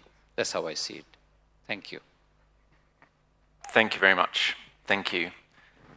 The idea of a trusting, powerful network, I like that. I like that image. Eklabia, over to you. Yes, I think what Sandee is doing, this should be continued, especially the grantees and the mentoring. This is excellent. If we are thinking of Sandee at 50, I am looking at Dr. Mani. If we are looking Sandee at 50, then you should do visioning exercise immediately where we want to be. Visioning exercise is required. With that vision, then that need to be further developed. And I think Sandee has a critical mass now. I see so many people here, and then those who have had a good experience with funding coming. If I close my eyes and look at the region, the Hindu Kush Himalayan region, and also other countries and downstream, then I quickly see, okay, if all glaciers are melting. What is the economic cost and how that can be this thing? So that type of thing, research projects, we should get with the senior SANDEE people very much looking into that. And if I have to look, in Sikkim, in 2023, we had a big gulf, and then hydropower project was washed away. Many people died. So again, what is the economic cost? How the overall planning of river basin can be developed? So that is another visioning which I see. We have said in Hindu Kush Himalaya assessment, we are working with only 30% of biodiversity compared to 1500 century. So with that 30%, with the current change of loss, biodiversity loss, we are going to lose from the Indian Himalayan region 1/4 of the endemic species. Species, if it is lost from here, lost from the planet. So in that cost, what is the cost, economic cost? From biodiversity loss. So these are some big questions, and if somebody is from Sri Lanka, we just had a big cyclone. So quick, rapid assessment and advising the government quickly what has happened, because in Sri Lanka only we have critical mass. Simply we have to get them together, and if we are not able to bring this big impacts, and if we are not able to show the economic this thing, I think the governments will continue doing all these misleading things, and which is not helpful to the nature and helpful to the people. So in that context, I think visioning is very important, which you can do with the steering committee on these people, and then try to see where we want to be. What I said, you cannot do in 5 years. It will take 10 years, 15 years, but we should have methodologies, we should have quick things, so that by another 50 years, if we are able to bring a good policy-related information and development-related information, in my opinion, I think the SANDEE's value will really go up as an institution in all the member countries where you are working. So I think let's go for the visioning, because we can say something, that's fine, but it has to be really thought through by the leaders now of SANDEE to really see what you want to do, milestone, after 5 years where you want to be, 10 years, 20 years, and then by 2050 where you want to be. I think if you do that exercise, then you can then develop program, you can develop your budget. See, regular work is fine, because see, after some time there will be a donor fatigue, and I see somebody sitting here. So same thing you do, there will be a fatigue, So you continue this because it is very highly valuable. But with that, you have to do something else also, so that SANDEE remains more meaningful, relevant, and is having more visible impacts. Fantastic. Thanks very much. And what a great basis for visioning the next 25 years, but 25 years of experience to build on. I think we're in the perfect position to be able to look forwards to the long-term future. Jeffrey, your thoughts? Okay, so I'm not from the region, which you might have guessed. And so I don't really feel qualified to talk about what the research priority should be for SANDEE. But I will offer a couple of thoughts. And one, and it's kind of amazing that this popped up, the SANDEE model, it was to trust in SANDEE's model. And when I think of that model, it's a decentralized, investigator-driven model where you rely on bright young minds to come up with bright new ideas. And then those young researchers are mentored by more experienced researchers. And as we saw in the video earlier today, there's 25 years of evidence that this works quite well. So there's a model that's working well. Trust in it. Keep it going. So that's the first observation. The second one is, because I'm not from the region, I can talk maybe a little bit about the importance of SANDEE for the rest of the world. I teach have taught through pretty much my whole career programs that train professional master's students. And these are folks who aim to be practitioners, to go out there and work in government agencies, nonprofit organizations, international organizations, private sector. I've taught, since I joined SANDEE, probably 2,000 distinct individuals. I teach 4 courses a year, so I've got a lot of contact with students. Every single course I teach, every single course, all 4 of those courses every year, has some content from SANDEE. In some cases, it's articles, books, or chapters that have been written by SANDEE advisors or grantees. In other cases, it's problem sets that I've developed using data from the SANDEE projects with permission of the grantees. So grantees whose data I've used in these ways, you become famous to thousands of my students as the folks who did that research. Other cases, just bringing in the example that really helps to make a point. And so in my resource economics course in the fall, when I'm talking about community property rights, I refer to examples of what I've learned from the forest woodlots in Sri Lanka or community forest user groups in Nepal. So, I'm just one professor at a university in the global north, but I think if you take that example and multiply it by all the others who are using the material from SANDEE, it's a big impact. So, yeah, SANDEE is really important to this region, but it's also super important to the rest of the world. So keep it up, SANDEE. Thank you. Fantastic. Thanks very much, Jeffrey. And great to hear a global perspective as well, I think, really brings home the fact that actually the work that SANDEE's doing has a global audience that reaches beyond this room and also beyond the region. And trust the model. I like the message there. Thank you very much, all 7 of you, for your thoughts. And I think, Joyshri, I was just going to pick up on one point you were making about future funding as well. And it's worth saying the current funding comes from Sweden. So we all must be thankful for Sweden's ongoing support to the SANDEE concept. Other donors also have been supporting through the years as well. And I think finding ways to continue to connect with the donors and demonstrate the value of SANDEE, I think, is certainly part of our task. We do have a few minutes left of this session, and in fact we have 15 minutes. And what I wanted to ask was whether there were any people from the audience who had questions that they wanted to ask to our panelists, or in fact had some reflections of their own. Please do feel that you can reflect in the group. If you could introduce yourself and say where you're coming from before you make your comment, that would be fantastic. And perhaps if we've got some roving mics, if we could take a couple of questions or comments together, that would be a good way of doing it. I can see a gentleman on my right at the back there.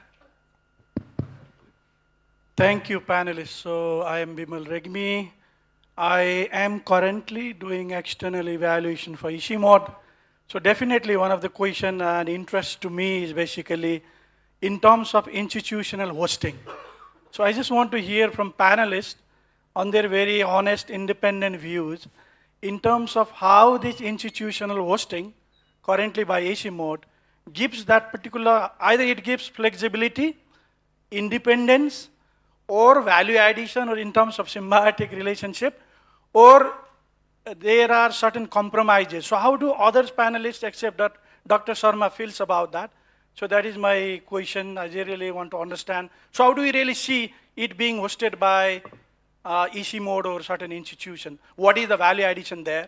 Second thing I just want to hear from panelists is, what should not SANDEE do in future? So what are the things that you think that, okay, SANDEE should not do these things? So I just want to hear 1 or 2 things that SANDEE should not do in future.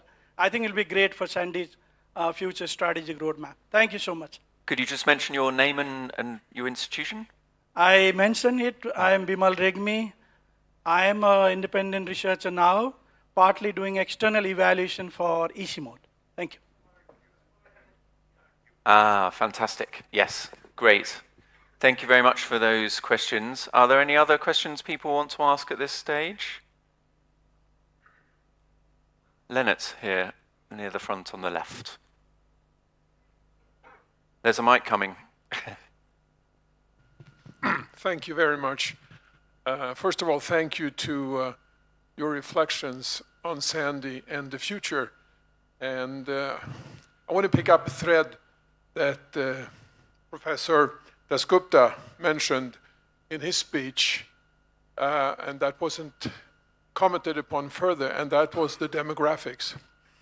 We know that demographics will mean quite significant change in numbers and in composition and structure of the populations of countries across the globe and in this region. So I would want to hear from you what your thoughts are on this issue and on the research on the issue and understanding the implications. It's a new issue in a way because we've been captured by the narrative of very rapid increase in populations, as was referred to, from 2 to 3 billion some 50, 60 years ago to about 8 billion, speaking globally, and also in this part of the world. But now more and more countries in this region are below 2.1 in terms of children per woman, which is a steady state. And so and some countries are going through some really significant changes. This has many ramifications. I won't go through them all. I'll bore you to death. But I would like to hear your thoughts about this in terms of the future research endeavors in the region and in your institutions. By the way, my name is Lennart Båge. I'm on the Program Advisory Committee and on the board of ICIMOD, and I happen to also be a Swede. Thank you. Fantastic. Thank you very much for that question. I think we probably can take one more, and then we'll take them in a group.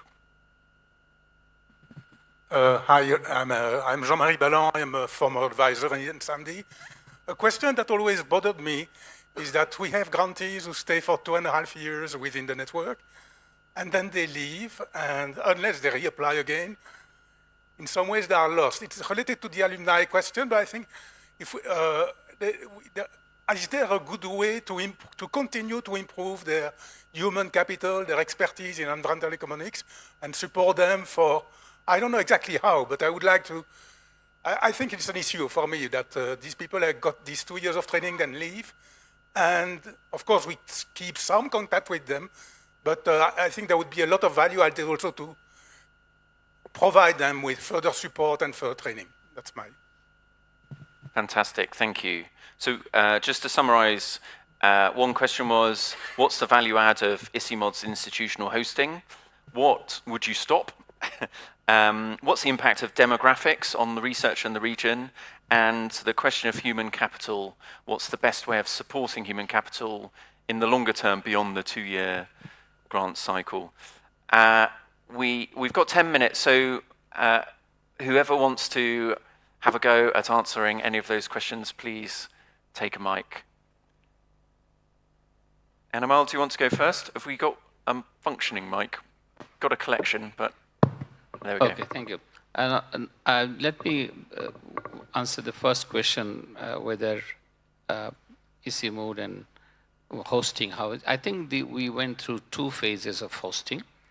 The first phase was SANDEE was the outpost at the gate. So that was the first phase of hosting, where SANDEE was basically ICIMOD was the chief accountant for our programs. In other words, we had our own independent programs running. That was one, and we were mostly focused within the SAARC region. That was the first stage. The second stage is when we are integrated within ICIMOD. That has changed significantly. SANDEE's focus expanded in some cases. For example, now we have Myanmar and China inside the fold. So we have expanded. Ideas have changed. That's number one. The second part that I think it has happened, that SANDEE was working everywhere. There has been now refocused, partly, not 100%, And that independence SANDEE steering committee still has. So remember that even if we're integrated, we still have a SANDEE steering committee who runs the academic program. So there is one called administrative issue, one is an academic issue. Academic issue is still independent.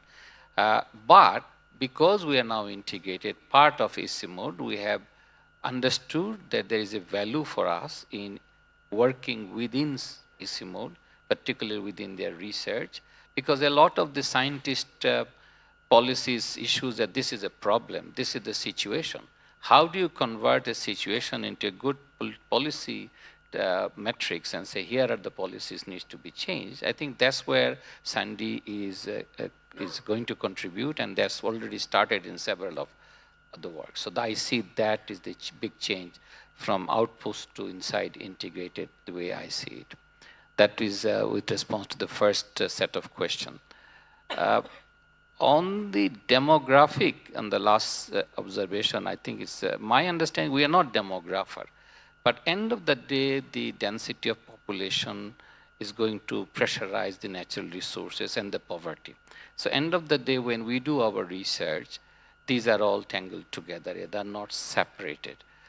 And I think the biggest policy challenges that I see from Bangladesh, and probably is true for many other countries, is that we have a very weak property right institutions. Our regulatory frame is very weak.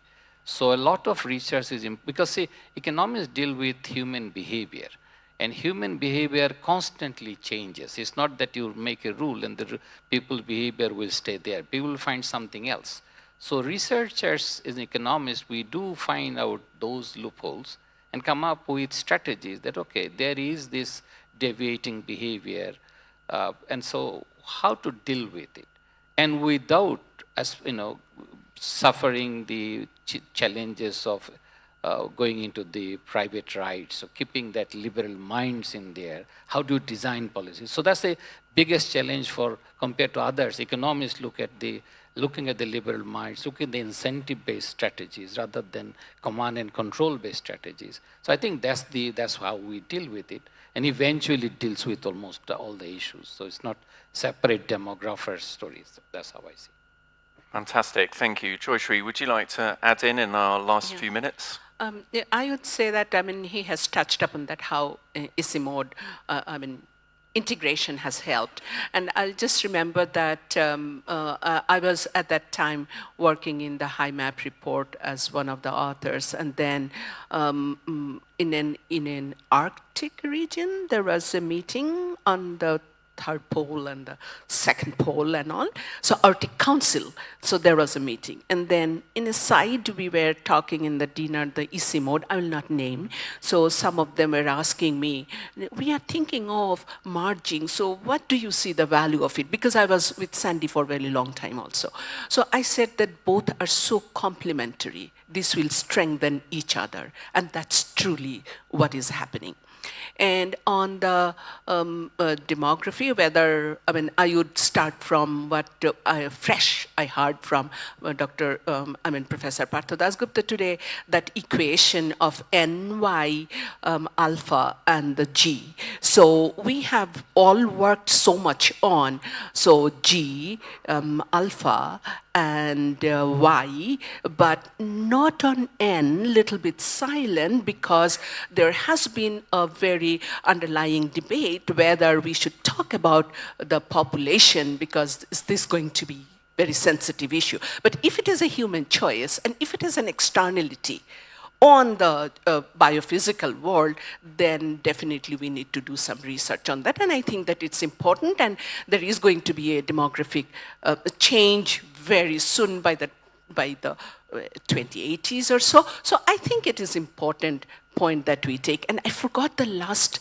one. I thought that I'll respond to that, but I forgot the question. What was that? There were two other questions. What would you stop, and how do you sustain support beyond the I would grantees? stop closing down SANDEE. Okay. And then what was the other one? I'm making a note of that. How would you support grantees and human capital beyond? We are not lost. The grantees are not lost. I was in 2000 and 25 also. I'm same enthusiastic with SANDEE, and I'm ready to sit in another R&T. We are not lost. We are there and we are connected in many ways, either resource person or whatever. So there are many, many ways how we are still connected. Fantastic. Thank you very much. I wonder if anyone else has any thoughts on what could be stopped through the SANDEE network. I quite like a slightly provocative question for us to finish on. Are there any areas where you think things should be stopped or changed?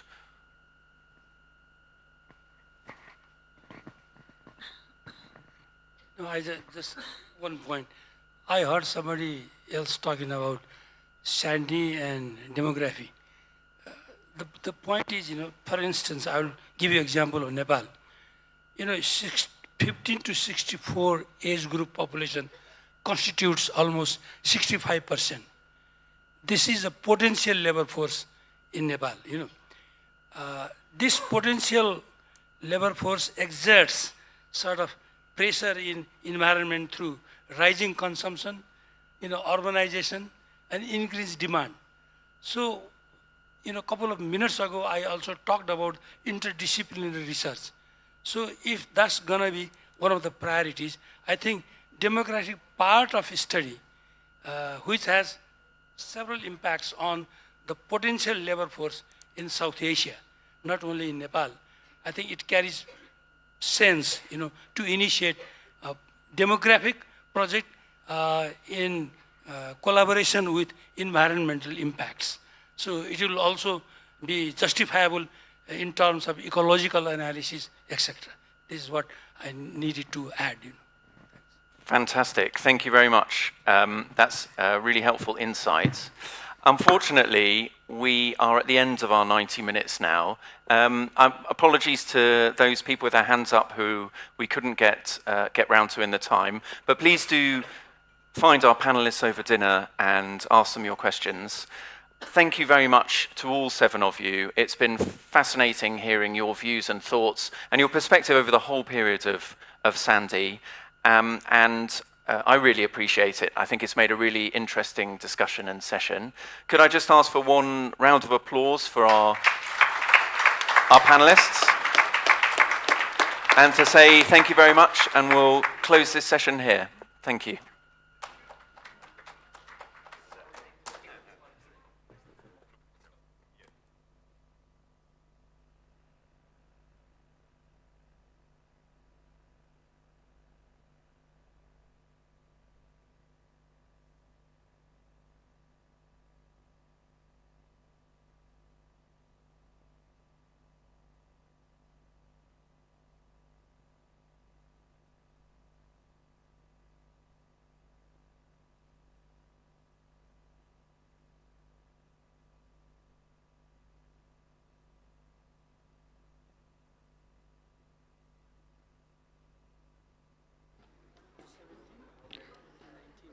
Thank you to all our panelists for such meaningful and inspiring set of reflections, and a special thank you to our moderator, Dr. David, for guiding the conversation so seamlessly.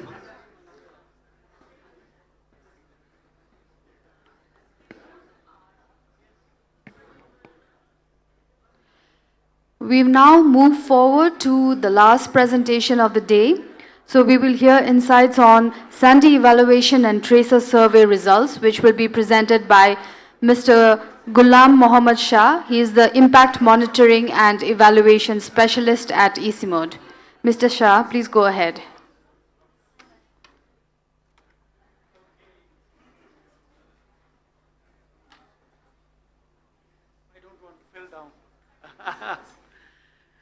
Okay, distinguished guests, my dear colleagues, and our esteemed guests who have basically flown in from the other countries to Nepal, a very warm welcome. To me, it looks like, Dr. David has left quite a little space for me to talk about the impacts when we heard from the living examples at the plenary over here. Nonetheless, as an evaluation student, I will try to bring in my perspective. And I know that this is the, for many of you, it has been a long day. And listening to yet another presentation is always difficult. But I have a very good incentive for you. Are you listening to me? Okay. So the best incentive for you right after this presentation is the reception dinner. Okay? And I won't be in between you and reception dinner more than 10 minutes, believe me. Okay? Right. Thank you. Can I see my slides, please? That is the lifeline for me. Okay, good. So my task basically today here is to basically talk us through to the major takeaways from two important studies we had conducted for SANDEE. One is the independent evaluation of SANDEE network we had commissioned in 2023, but in that very evaluation we had covered SANDEE's work from 2013 until 2022. So it's a decades of SANDEE's work. That is, some takeaways from that very study I would like to present here. And the other study we had conducted at SANDEE 25 was a tracer study. A tracer study is a terminology we had basically introduced at ICIMOD to track back the kind of capacity building interventions we do and to see to what extent those interventions remain effective. My name is Ghulam Muhammad and I'm one of the evaluation specialists at ICIMOD. So generally, I will take us through, look back at the decades of work at ICIMOD, but also we will have a reflection on where we will go from here and onwards. These studies basically not only looked at, these two studies which I'm presenting, not only looked at the effectiveness, efficiency, and impact of the ICIMOD, but it also, we critically looked at the SANDEE's, how does it fit in the bigger picture of the ICIMOD's kind of bigger agenda in the HKH region, particularly in the next 10 years. Can I see the next slide, please? Well, talking of the relevance of SANDEE, the day long we had heard about the relevance. Over the years, SANDEE has played a pioneering role basically in shaping the environmental economics in our region. So in this sense, basically, SANDEE represents the intersection of environmental economics, the policy and practice interface for the mountains and its people. That's in the nutshell for its relevance. And also, therefore, it has been relevant and it will continue to remain relevant considering the emerging climate change impacts we foresee in the decades to come in the HKH region. And rightly so, basically, ICIMOD as a knowledge center rightly hosts SANDEE, and it provides a kind of an institutional basis to advance rigorous environmental economics in the region. So this is, in the nutshell, the relevance of SANDEE that remains with us and that will remain with us for the next 25 years. Can I go to the next slide, please? Well, as you have heard since morning, SANDEE has made quite some notable kind of impacts in these areas, including, capacity building, knowledge creation and dissemination, strengthening curriculum, networking, and all those things. And as you can see, majority of the alumni of SANDEE and steering committee and advisors, they are coming from the educational institutions. But our focus basically is policy information. So maybe moving ahead, we need to basically increase our presence within the policy arena by including actually the people who are basically actually responsible for driving the policy in the governments by including those people on the steering committee and also adding those people in the grants. Can I go to the next slide, please? Well, over the years, SANDEE has basically produced a generation of environmental economics economists from the HKH region, who undoubtedly now are sitting on, international panels, and they are now publishing international journals, teaching at renowned universities, and advise national governments. To tell you some of the important facts, during 2023 and until 2025, we were looking at the scale of work the SANDEE has done.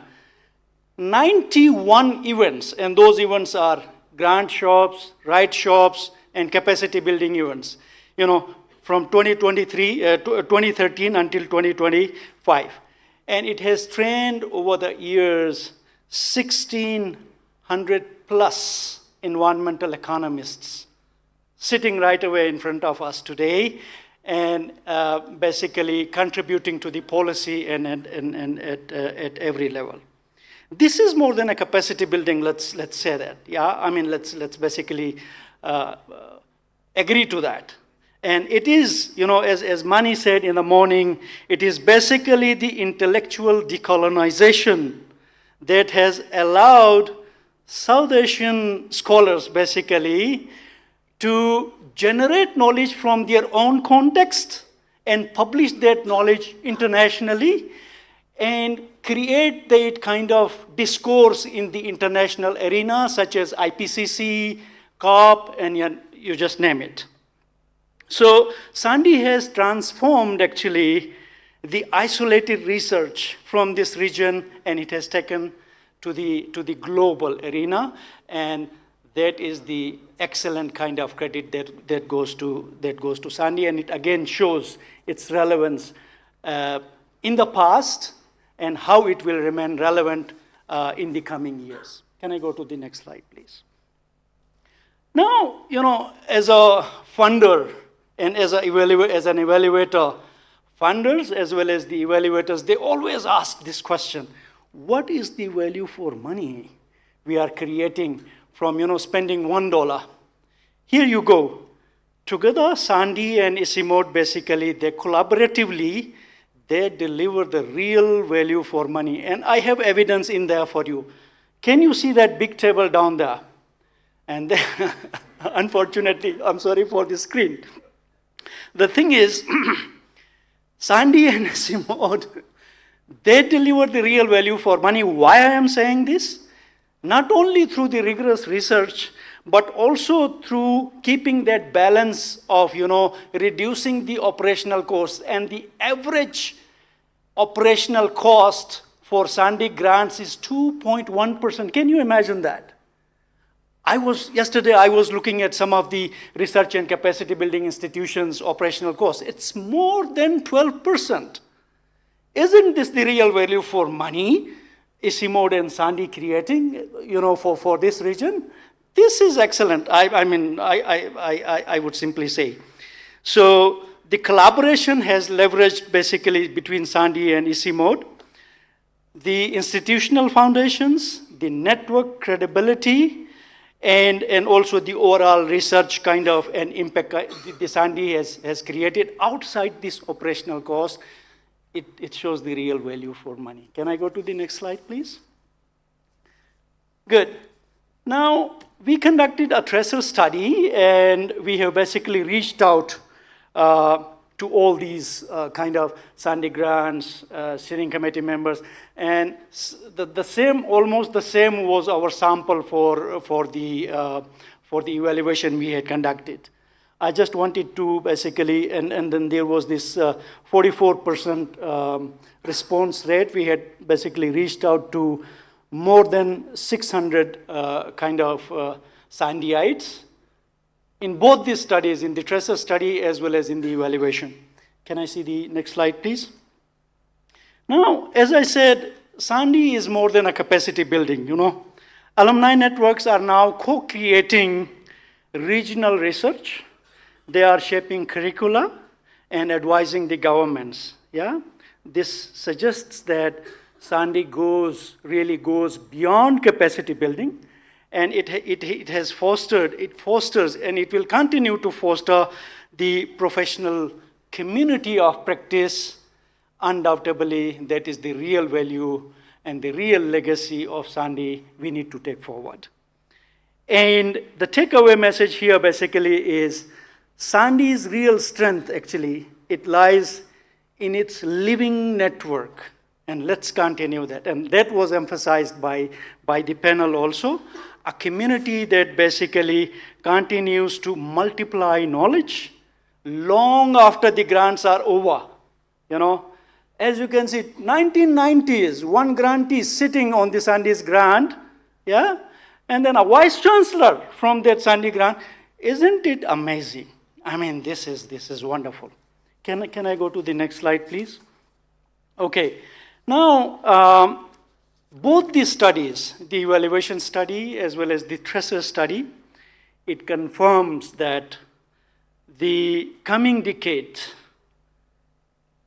is going to be the decade of evolution for SANDEE by keeping, not only by keeping its intellectual rigor, but also expanding its research and its relevance further, doing the interdisciplinary research and going into the new areas, the new avenues.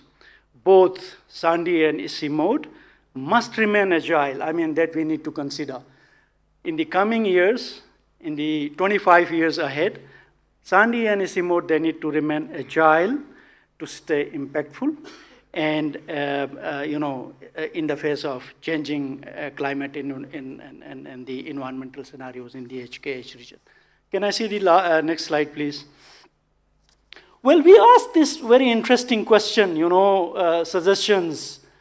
How can SANDEE improve in the next 10 years? So one interesting kind of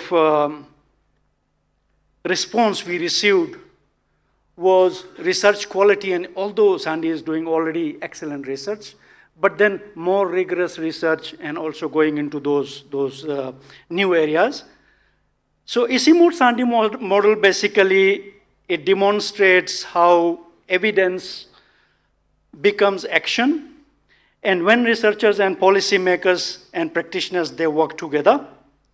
And our success basically comes from our commitment to research uptake, and that is another area for the next 25 years for SANDEE. How do we actually, well, producing research is one part, but then how do we uptake it? How do we take it into use, basically?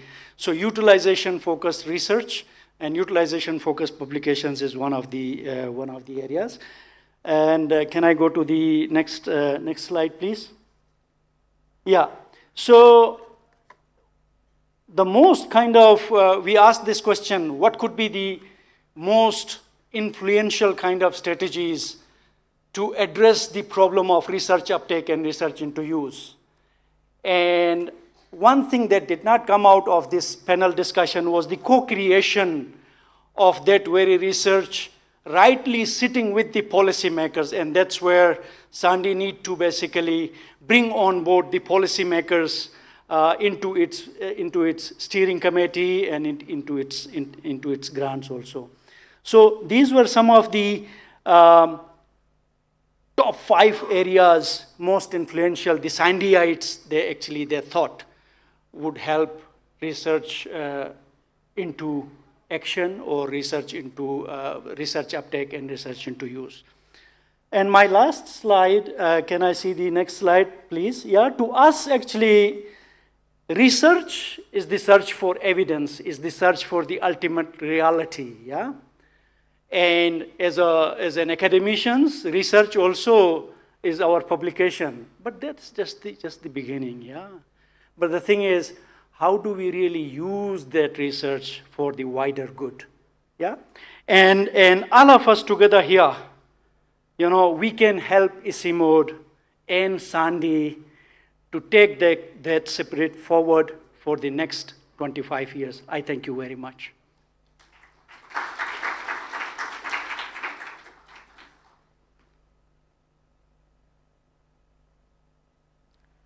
Thank you, Mr. Shah. And with that, we conclude today's formal proceedings. We welcome all of you for the reception dinner, which is taking place after 6:30.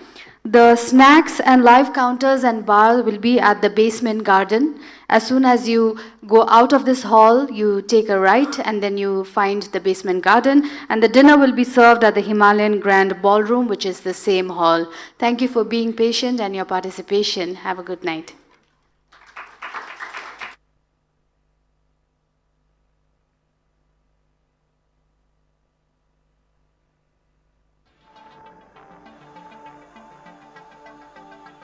South Asia and the Hindu Kush Himalaya regions have long been facing rising environmental challenges, such as degrading ecosystem, air pollution, and climate impact.